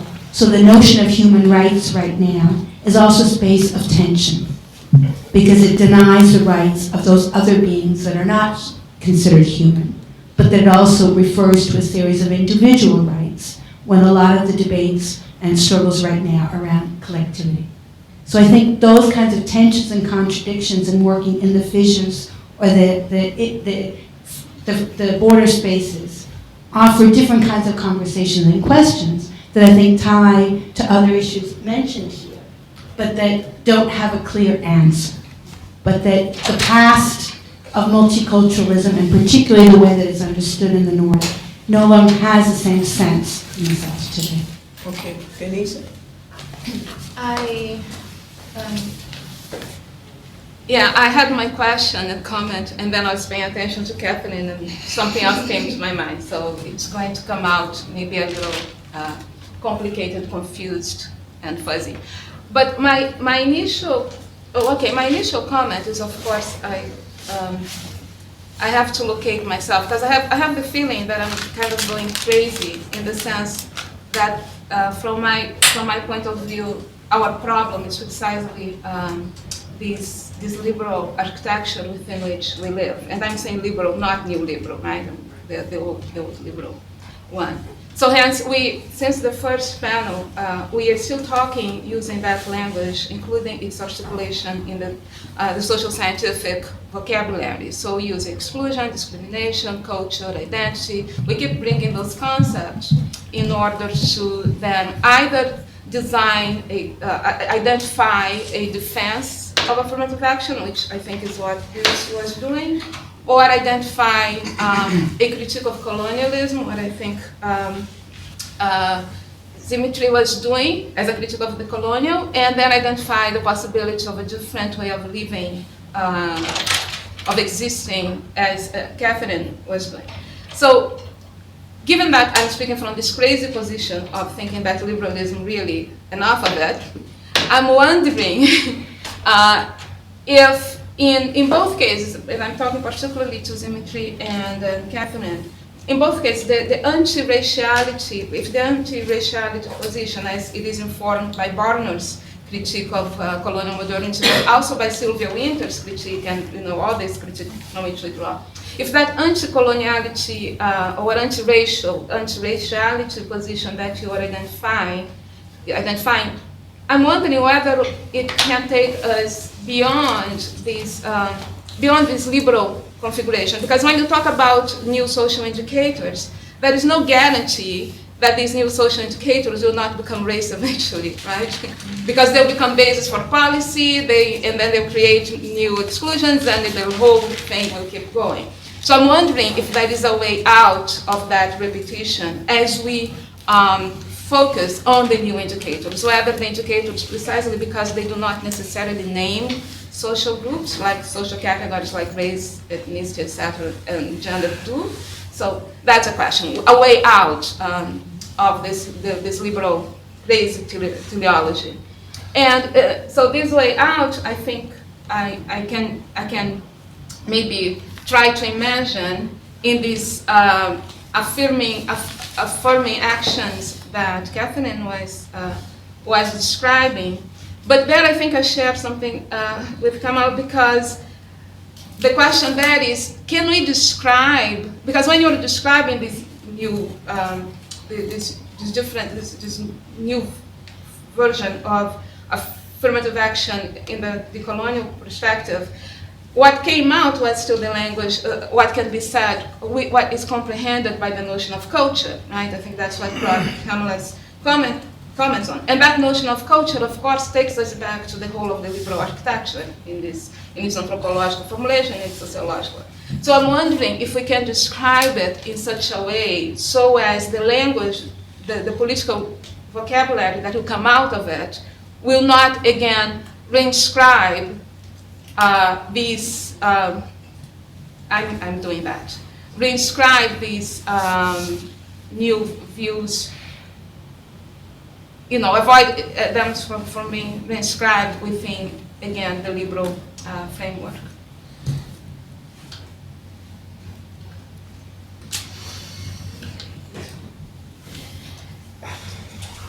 I think one of the things, that's behind this paper is that, for me, questions of building a different future outside of these categories are not just about data.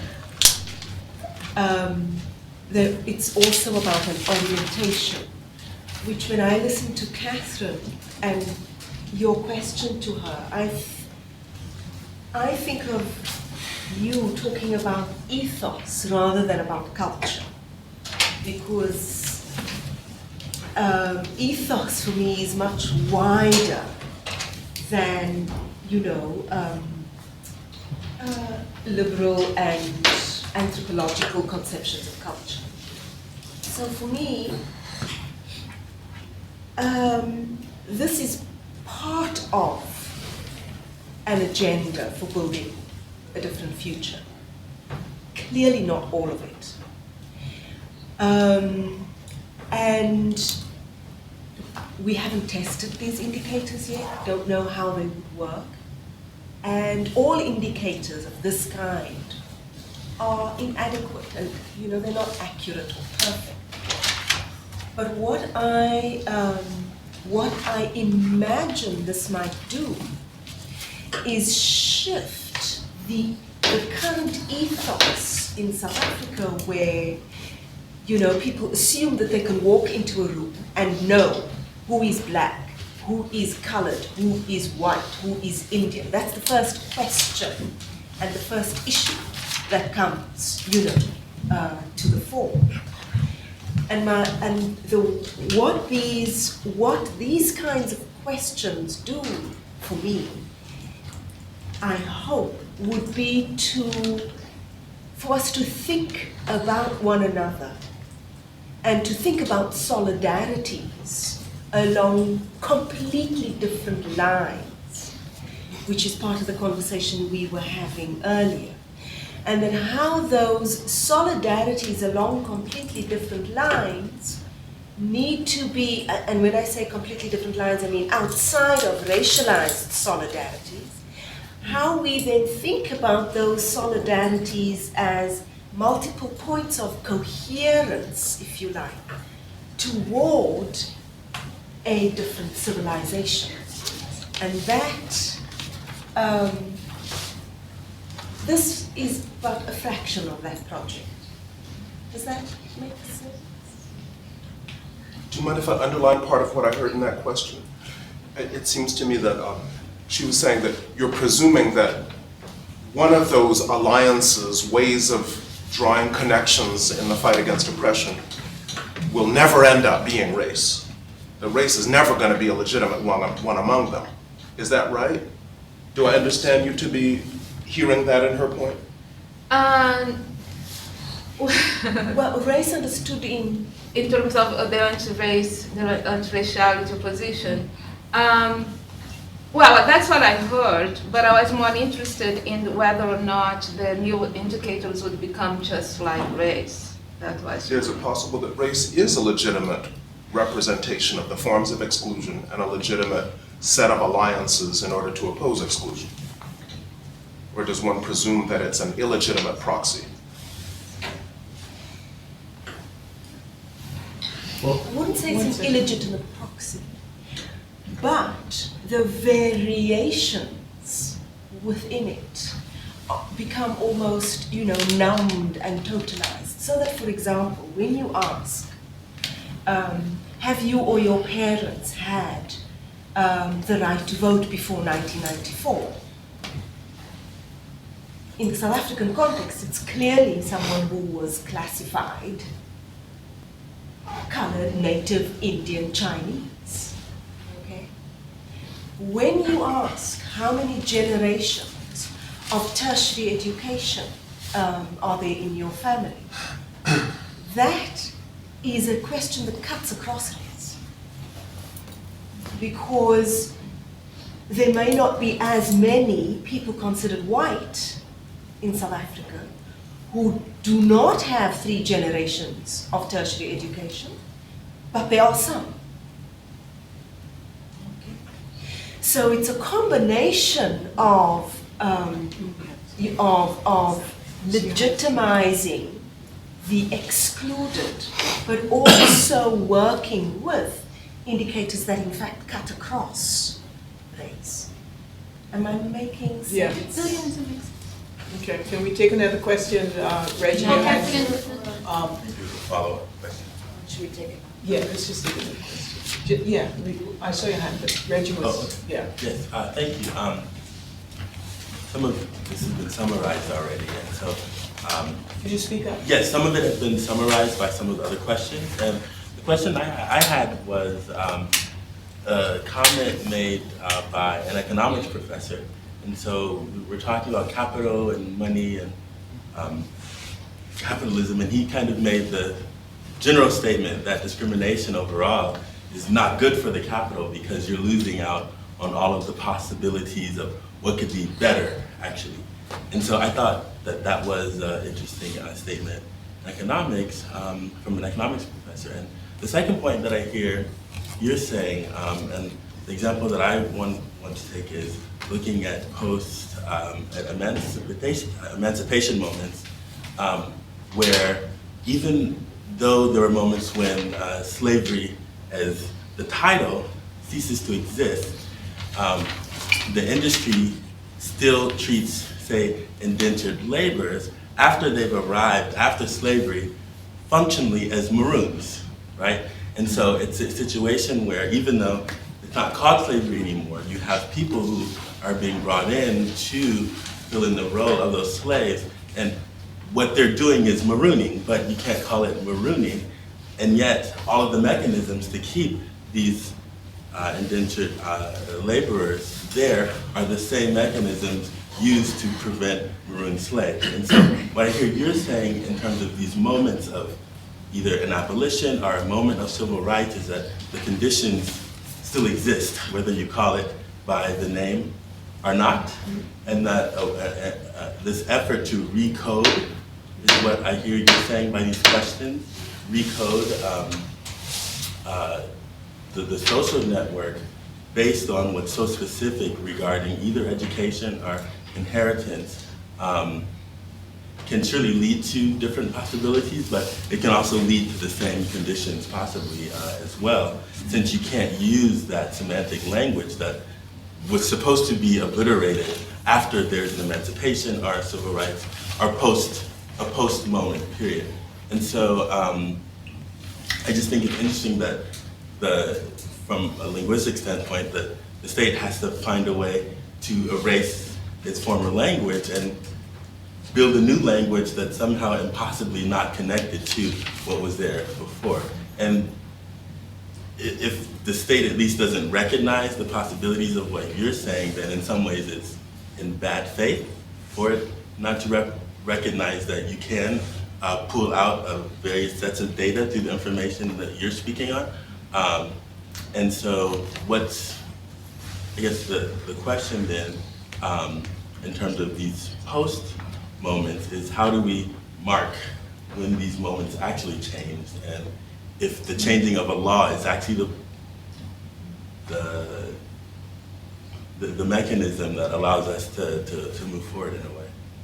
I guess I kind of lost the end, but I'm interested in the moment of how we start to reclassify how people are treated after you have moments that say we can't call them slaves anymore. So what else do we call them, right? And there are different strategies that each post space has had to do in order to name those things. And I think it's interesting to see the cases that you guys are describing surrounded around how each state has to redefine its semantics and vocabulary. So that's maybe a statement and a question. Yeah, can we just take one related question? My question is for Professor Gordon. Is your question connected to me? Me? No. Could you just, yeah, is your question connected? Okay, right. You speak about investments, and you said that whiteness is a commodity. And I asked you, what about blackness? More than this, did you already think that skin color is a capital, or better, that exists a racial capital, or if possible, if that capital, racial capital exists, what is the veil of black skin, white skin, and so on, yellow skin, and so on, and what are the veil inside the countries? And I have another question. It's fast. Because I heard about reparation. When I talk about affirmative action, we always say reparation. And when someone is discriminated, it's possible to repair this discrimination. Why I am doing this question? Because when I'm discriminated, it's a deep pain, not repair this pain. You understand? And so when we support affirmative action, is the argument of reparation good for someone that was discriminated? I think it's just Yeah. Yeah. Thank you for your presentation. It clarifies many things for me as a parent of 2 children in this system. Randy and I have raised 2 kids who have always performed at the top of their class. And we've always been white communities, which is where probably most middle class black families live. And so you begin to see these contradictions of black excellence, either interpreted as, oh, you're not really black, or how dare you don't deserve it. I mean, kids win awards, or kids speak very well, perform very well, black kids, And then the response of white peers in some instances, or Asian peers, is, you? So I want you to explain, please, how much of these responses is assumed to be biology, biologically, over centuries now, the notion of Black intellectual inferiority is just so embedded in the system that, as we're talking about cognitive action and so on and so forth, is the notion of people who are not deserving. And when you do very well, you are an exception, as you said. And the notion of white excellence, everybody is white is excellent, which is, of course, it's just not possible humanly. Can you please address that? They believe that biology actually is functioning. I mean, you hear from educated white Americans, genetics is this, and it's behind, and it doesn't make sense to me as a human being. We just take one more question, Steve. Sorry, John. Yeah, I had a question for... No, I'm sorry, John. Oh, Steve had his, yeah, sorry. Yeah, sorry, I'm just trying to throw some more confusion into the discussion. To do with the Zimitra product, the whole notion of de-racialization. I suppose one of the dilemmas here has to do with the perception that race is a homogeneous category. In fact, there are all kinds of different variables which define what it is in different contexts. Suppose in the case of South Africa, some of the structures, some of the embedded culturally reproduced notions of race are probably very strong, like my community as well. So even if you reclassify, then I suppose the challenge has to do with how do you translate subjective notions within the community. Yeah. Because some of those alternative framings are actually historically perhaps racially linked as well. That links to the notion of commodification of raciality. I think it's a very interesting notion here, particularly in terms of the sellability of a particular image, political sellability, and social and economic sellability as well. In my own society in Fiji, for instance, during the colonial days, of course, post-colonial era, the color of your skin determines whether you get a job or not, and how much hierarchy there is that you reach over time. So a lot of the indigenous Fijians who change their name into English names so they can get a job. So the question of whether affirmative action, does affirmative action aspire to create, if you like, high commodification and high value for the target group? If so, would there be a kind of a dilemma in relation to you having an outcome which reproduces the old system? Okay, can we have the panel response to Teresa? Is it possible to just get, I think he Who? might as well John, get all the is it- questions out. John, yeah. Yeah, the question I was just going to ask was to Zimitra, because looking at the claim about, a lot of the things that you're talking about eliminating race categories from social analysis, but not basis of social construct, you have a whole series of things like this that we don't have to capitulate to customary practices of race classification and so on. Most of these arguments would actually be the arguments of the side in Brazil that opposes affirmative action, and they would be very, very favorable to this argument that you're making, because Brazil, as was true in many Latin American states after the end of slavery, although it was the last to end it, abolished any reference to color or race in legal documents. You left people unmarked until the 1930s when color was put back in, and that's actually been the whole question of whether the categories are the problem or it's some other problem. And it seems to me that some of your commentary is really coming out of the Paul Gilroy Against Race position, his 2000 book and things like that, which is a really, because when you say crony black capitalists, I mean, you're really talking about what it means to have a collectivity where black people are conceived to run from the billionaires down to the people living in the slums, and that this is a collectivity where, we're all in this together. But I'm not really sure that that phenomenon is captured by the question of that the racial categories would be, that if you eliminated the racial categories from social analysis or from state action, that it would achieve the resolution of that political problem, that sense of cohesiveness of a group across class lines, which is pretty much what constitutes an ethno-nationality, or an ethnos in a larger sense. Yeah, your last question. Yeah, my question is related to John's question. Well, about the race classification, when Professor Adams was talking about the race classification, I would think about Brazilian researchers that built their careers studying about black people in Brazil, about black culture, black religions, and they published many articles and books about that. But suddenly, when the issue about affirmative action come up, they just said, I don't know what to be black means. The very same people.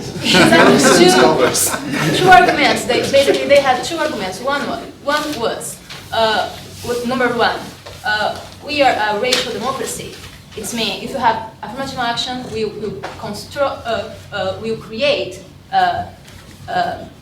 discrimination, racism. And the second argument was that we don't know what to be black means. And then, well, my question is how to answer to these folks. And also, related with that, is in Brazilian society and in others as well, the discrimination is based on people's color, skin color. And if the discrimination is based in the skin of your color, how to deny the race classification?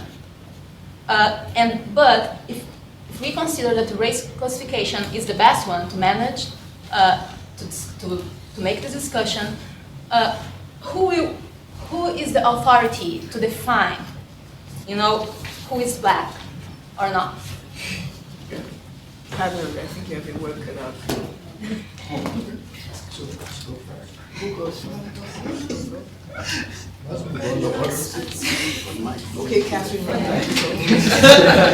Because there were a lot to be. Yeah, I think I wanted to briefly take up the issue of liberalism again, because I think, as was said this morning in John's comments, neoliberalism is on the decline in general sense in Latin America, but what replaces it? And so I think sometimes even the notion of the post doesn't describe the actual processes going on. And so I think in the countries where we can say that transformation is beginning to take place with all its contradictions, what we can also observe is a return to liberalism and to liberal values. Some people argue that that means taking a distance from imperial colonial powers and redefining liberalism in a particular context. But one can see sort of the continuation. So the issue of equality, the issue of inclusion, the issue of social cohesion, the issue of tolerance and respect, etc., are liberal. But they also point to individual citizenship. And so I think one can look at, in various countries in the region right now, that tension. So retaking liberal policies, separating and making a difference between the liberal policies produced back 70s, 80s, and promoted in a large part by IMF, World Bank, etc., are different today than they're called non-imperial. But one can look at also a reproduction of many European Union values and the very notions of what is sometimes called social development or integral development or holistic development that really takes on, again, those liberal values. And so I think to sort of make that issue present and debate it more, I think would be useful here when we talk about a global age.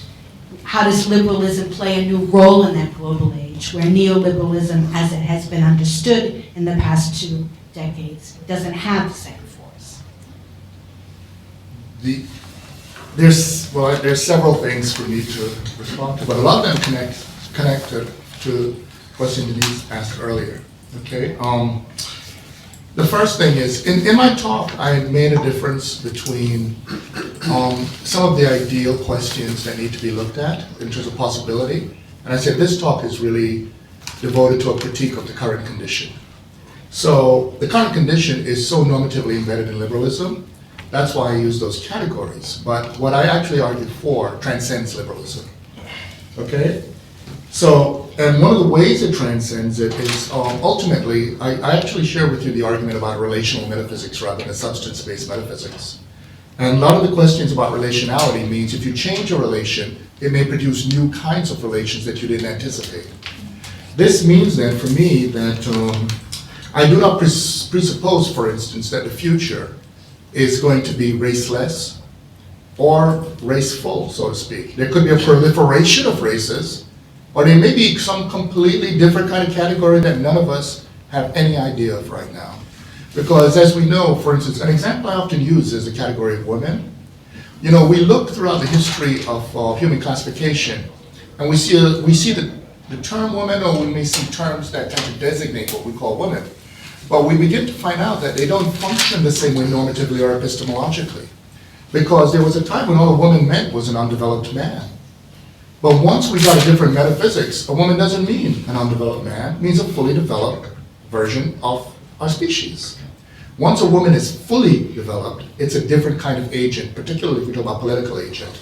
And that's one of the reasons why the demographics of a room like this one today is very different than it would have been in the past, not simply out of the political praxis, but the transformation, the way Sylvia Winter would argue, of the epistemic conditions. But this question about praxis brings up some interesting stuff. When I argue a lot with folks in decolonial studies, one of the mantras of decolonial studies is epistemic colonization. And when we talk about epistemic colonization, we're always on the same page. But it's very interesting, in a recent meeting when I brought up this problem of justice, that's where a problem emerged. Because you see, while many people are comfortable with the question of the colonization of knowledge, a lot of people don't realize the colonization of normative life. And the normative life colonization, in other words, the decolonization of normative life requires something more radical. Because the error many people make is you could change knowledge conditions, but they somehow believe in an ontological priority of the normative conditions. And that's why so many people in decolonial studies went to someone like Levinas, failing to see that Levinas was embedded in a conception of normativity that actually preserved Eurocentrism. So once we begin to have a radical critique of normativity, the decolonization of normative life, it means bringing out these resources, for instance, that we tend to call indigenous, the error is to say indigenous knowledge. There are indigenous knowledges, but there are other aspects of normative life that are offered to the future of humankind that is a broader category than we work in. This question then brings up some other things. I teach a course called Race in the Birth of the Human Sciences. And what's very funny about it is if you look at the way we talk about human science, we talk about human sciences as if race were an add-on. When I teach the course, we actually go to the very birth of the human sciences, and what you find out all the way back, even to the debates of Las Casas and Sepulveda, is that actually it was race that created the human sciences. And so, in other words, and so once we realize that the human sciences are actually racial throughout, it's because it's ashamed of its raciality. Actually, that's my argument in my book, but anyway, Yeah, that's always then in we have that book. we have a shared position. But the point is that the raciality of the formation of human sciences is one of which it's ashamed, and it represses that term. If we understand this, this brings up to just some of the questions that were raised earlier. It's pretty clear that, for instance, the political question of praxis means setting up a new set of relations that we don't really have the control over what they will produce. The second part is if we think about the question of social responsibility, one of the things about social responsibility is that we often think of, one of the things that liberalism has done is to force onto the question of social transformation the notion of individual victimization. But one of the issues at hand could be such that the individualized question of harm is only part of the story. And if you actually look at a lot of cases where individuals, we'll talk about individual attack on racial, on the basis of racial discrimination, they almost always lose when they're people of color. It's only when whites say they were individually discriminated against, you see a case follow. And this is connected to the logic I was talking about before. The cases where you tend to see people of color, or you could see, say, categories, for instance, around gender emerge, is when they're class action suits. And this is something that Fanon noticed. Fanon had noticed in the Damnée de la Terre that the true justice issue is that colonization just completely pillaged the whole areas of the world, and that reparations, he said, would actually be justice. But the problem is we know that's not going to happen because justice only occurs if your humanity is recognized. And this is why Fanon began to say that you need to have a normative question beyond justice. And this normative question then is how you can bring in these these larger categories at work, but they require a different kind of normative imagination. And so, I mean, I could go on with it, but in terms of some of that last point you were mentioning, you know, one of the things that that many of us often face is that although we represent a change, we also represent a continued struggle. And so there's a connection between us, for instance, and ancestors, who actually, when they were fighting for the future, had every reason to believe that what we have today would not be here, in their estimation, so quickly. It means then that some of us face the question of what we have to struggle through as being responsible for the kind of responsibility and normative life we're struggling for. It means then that we face this weird situation, particularly with our children, which is that we're trying to get them to achieve the best they can, but they're under conditions in which the bases of assessing them truly and justly are not actually here. But then nevertheless, they have to persevere. Thank you very much. Did you want to add something? Yes, so just in response to Reginald, for me it's not, for me, I have a conception of time as layered and processes of struggle, you know, happening all at the same time. So for me there is no post moment. There is a post kind of stream at the same time as there are other streams and all sorts of streams happening in the same moment. So that's the one. The idea of blackness as a commodity, I mean, one of the contradictions of affirmative action in the universities in South Africa, for example, is that some black professors get paid more than their, you know, counterparts considered white. And for me, I mean, I think that practice does not cohere with an ethos of social justice. And that, in fact, commodifies blackness. So, but are you assuming that they're not better professors than their less well-paid white colleagues? no. Why are they being paid more? Well, they are being paid more. Yeah, maybe it's because they're better professors. Are you assuming that's not the case? No. Okay. That's not how the payment system works. Okay. There's a range, a salary range, and everyone kind of fits into that range. But there are ways of talking about scarce skills, for example, okay, that then could up you beyond the range, right? And my question is, you know, that as an unintended consequence of affirmative action for me, you know, does it undermine social justice?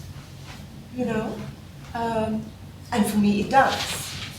One has to be South African only to receive Yes, that? you have to be black and South African.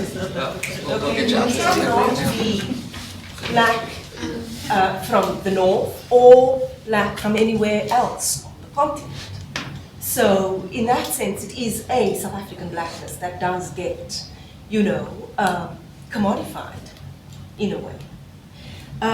So that's the one thing. And just to respond to, this is exactly the dilemma I sit with. Who decides who is black and who is not? And on the basis of what criteria? And in the apartheid context, it was everyday bureaucrats who decided on the basis of arbitrary criteria that got thrown together, not just biology, but language and social habits. Okay. and your neighbor decides whether you're black or not, and eventually you are asked to decide whether you're black or not, within the parameters of, you know, how black is understood. And those, for me, are profoundly problematic practices. And one of the papers in the journal, in fact, works with how a particular university currently uses these categories and how people get so confused. And in the moment of confusion, they revert to the apartheid practice. And my question, my project is, how do we lift ourselves out of that apartheid practice gradually? And I'm not saying it'll happen overnight. Okay, so there's that. And what I'd like is for us to just try these indicators and see how they work against the classificatory indicators. And clearly, the indicators will have to change with social change. So, for example, you would have to have a question about one's refugee status in the current South African context. And depending on the ethos of the society, either that counts against you or it includes you. And so that's kind of where I, you know, imagine this as a path, but there's no certainty that this is going to work in any particular, you know, way. Well, thanks for the questions. Now we have a summary of the panel by Randy Vittori. We'll do it in 2 minutes, and then we break very quickly and then come back into the panel. Now, I offer these with the provision that I get feedback about what's right and wrong in the summaries and how they should be amplified. Okay, so what I hear in continuation from the first panel to this one is the following question. What is the value of any given category of historical marginalization or state classification amid historical changes in the political economy, amid definitional changes in the category, and amid the internal diversification of the members of that category in terms of class access and material resources? Now, in this panel, we've been given the vivid example of the category of blackness. And all of those questions apply to blackness in particular, but in India you could apply it to Dalits, and other places you could apply it to Fijians, and other places you could apply it to somebody else. So with respect to the category of blackness, is it an insufficient and unnecessary, and ultimately unnecessary measure of objective material exclusion, and therefore something we should gradually phase out? Or is it a category so deeply embedded in the local political economy of honor, with whiteness defined as honor itself and blackness defined as dishonor itself, that we cannot, that the oppressed cannot avoid working with it? It cannot be forgotten that there is such inherent dishonor in this category that you have to use it, fight with it, redefine it consciously. The nation has to embrace it consciously and say, you're a part of us. The people fighting against oppression have to say, wait, yes, I'm black, it has this cultural value defined in this modern way, and I'm fighting as a black person for liberation. So the final point that I see implicit is that not only do we need to work with the dichotomy between possible affirmation of racial categories and affirmation of non-racial categories, but there's another kind of category that's emerging, and that is cultural definitions of blackness that the state can choose to recognize or not recognize, that we can choose to reify for the sake of advancing the interests of the marginalized or not. So that's the summary that I hear. And my little addition of a worry is that culture ought to be regarded with some skepticism as well, not to reject it, but in the sense that just as the Afro-Brazilianist scholars who spoke vividly about black culture for decades, and suddenly when faced with the demand for economic changes and economic redistribution said, oh no, there's no such thing as a black person. Likewise, Samuel Huntington, instead of saying, oh, those brown Arabs don't belong here, or those Chinese don't belong here, he said, there are cultures in conflict. So culture can be used to divide and and stipulate different levels of merit also. They don't have to be racial. So please give me feedback on what you feel is fair and unfair in the summary, and also disagreement or agreement about my little add-on too.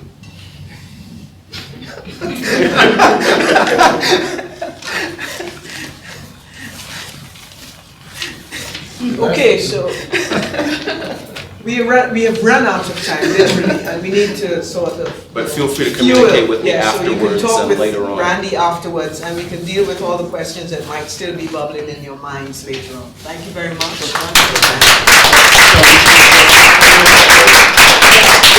Yeah, 10-minute break. 10 minutes, but please come back at 4:10, okay? Is there coffee now? Yes, there is. I hope. Thanks, that was a great presentation. Really. Was that a fair summary? Yes. So I guess I know I stand at the house. No, Well, there's a literal. I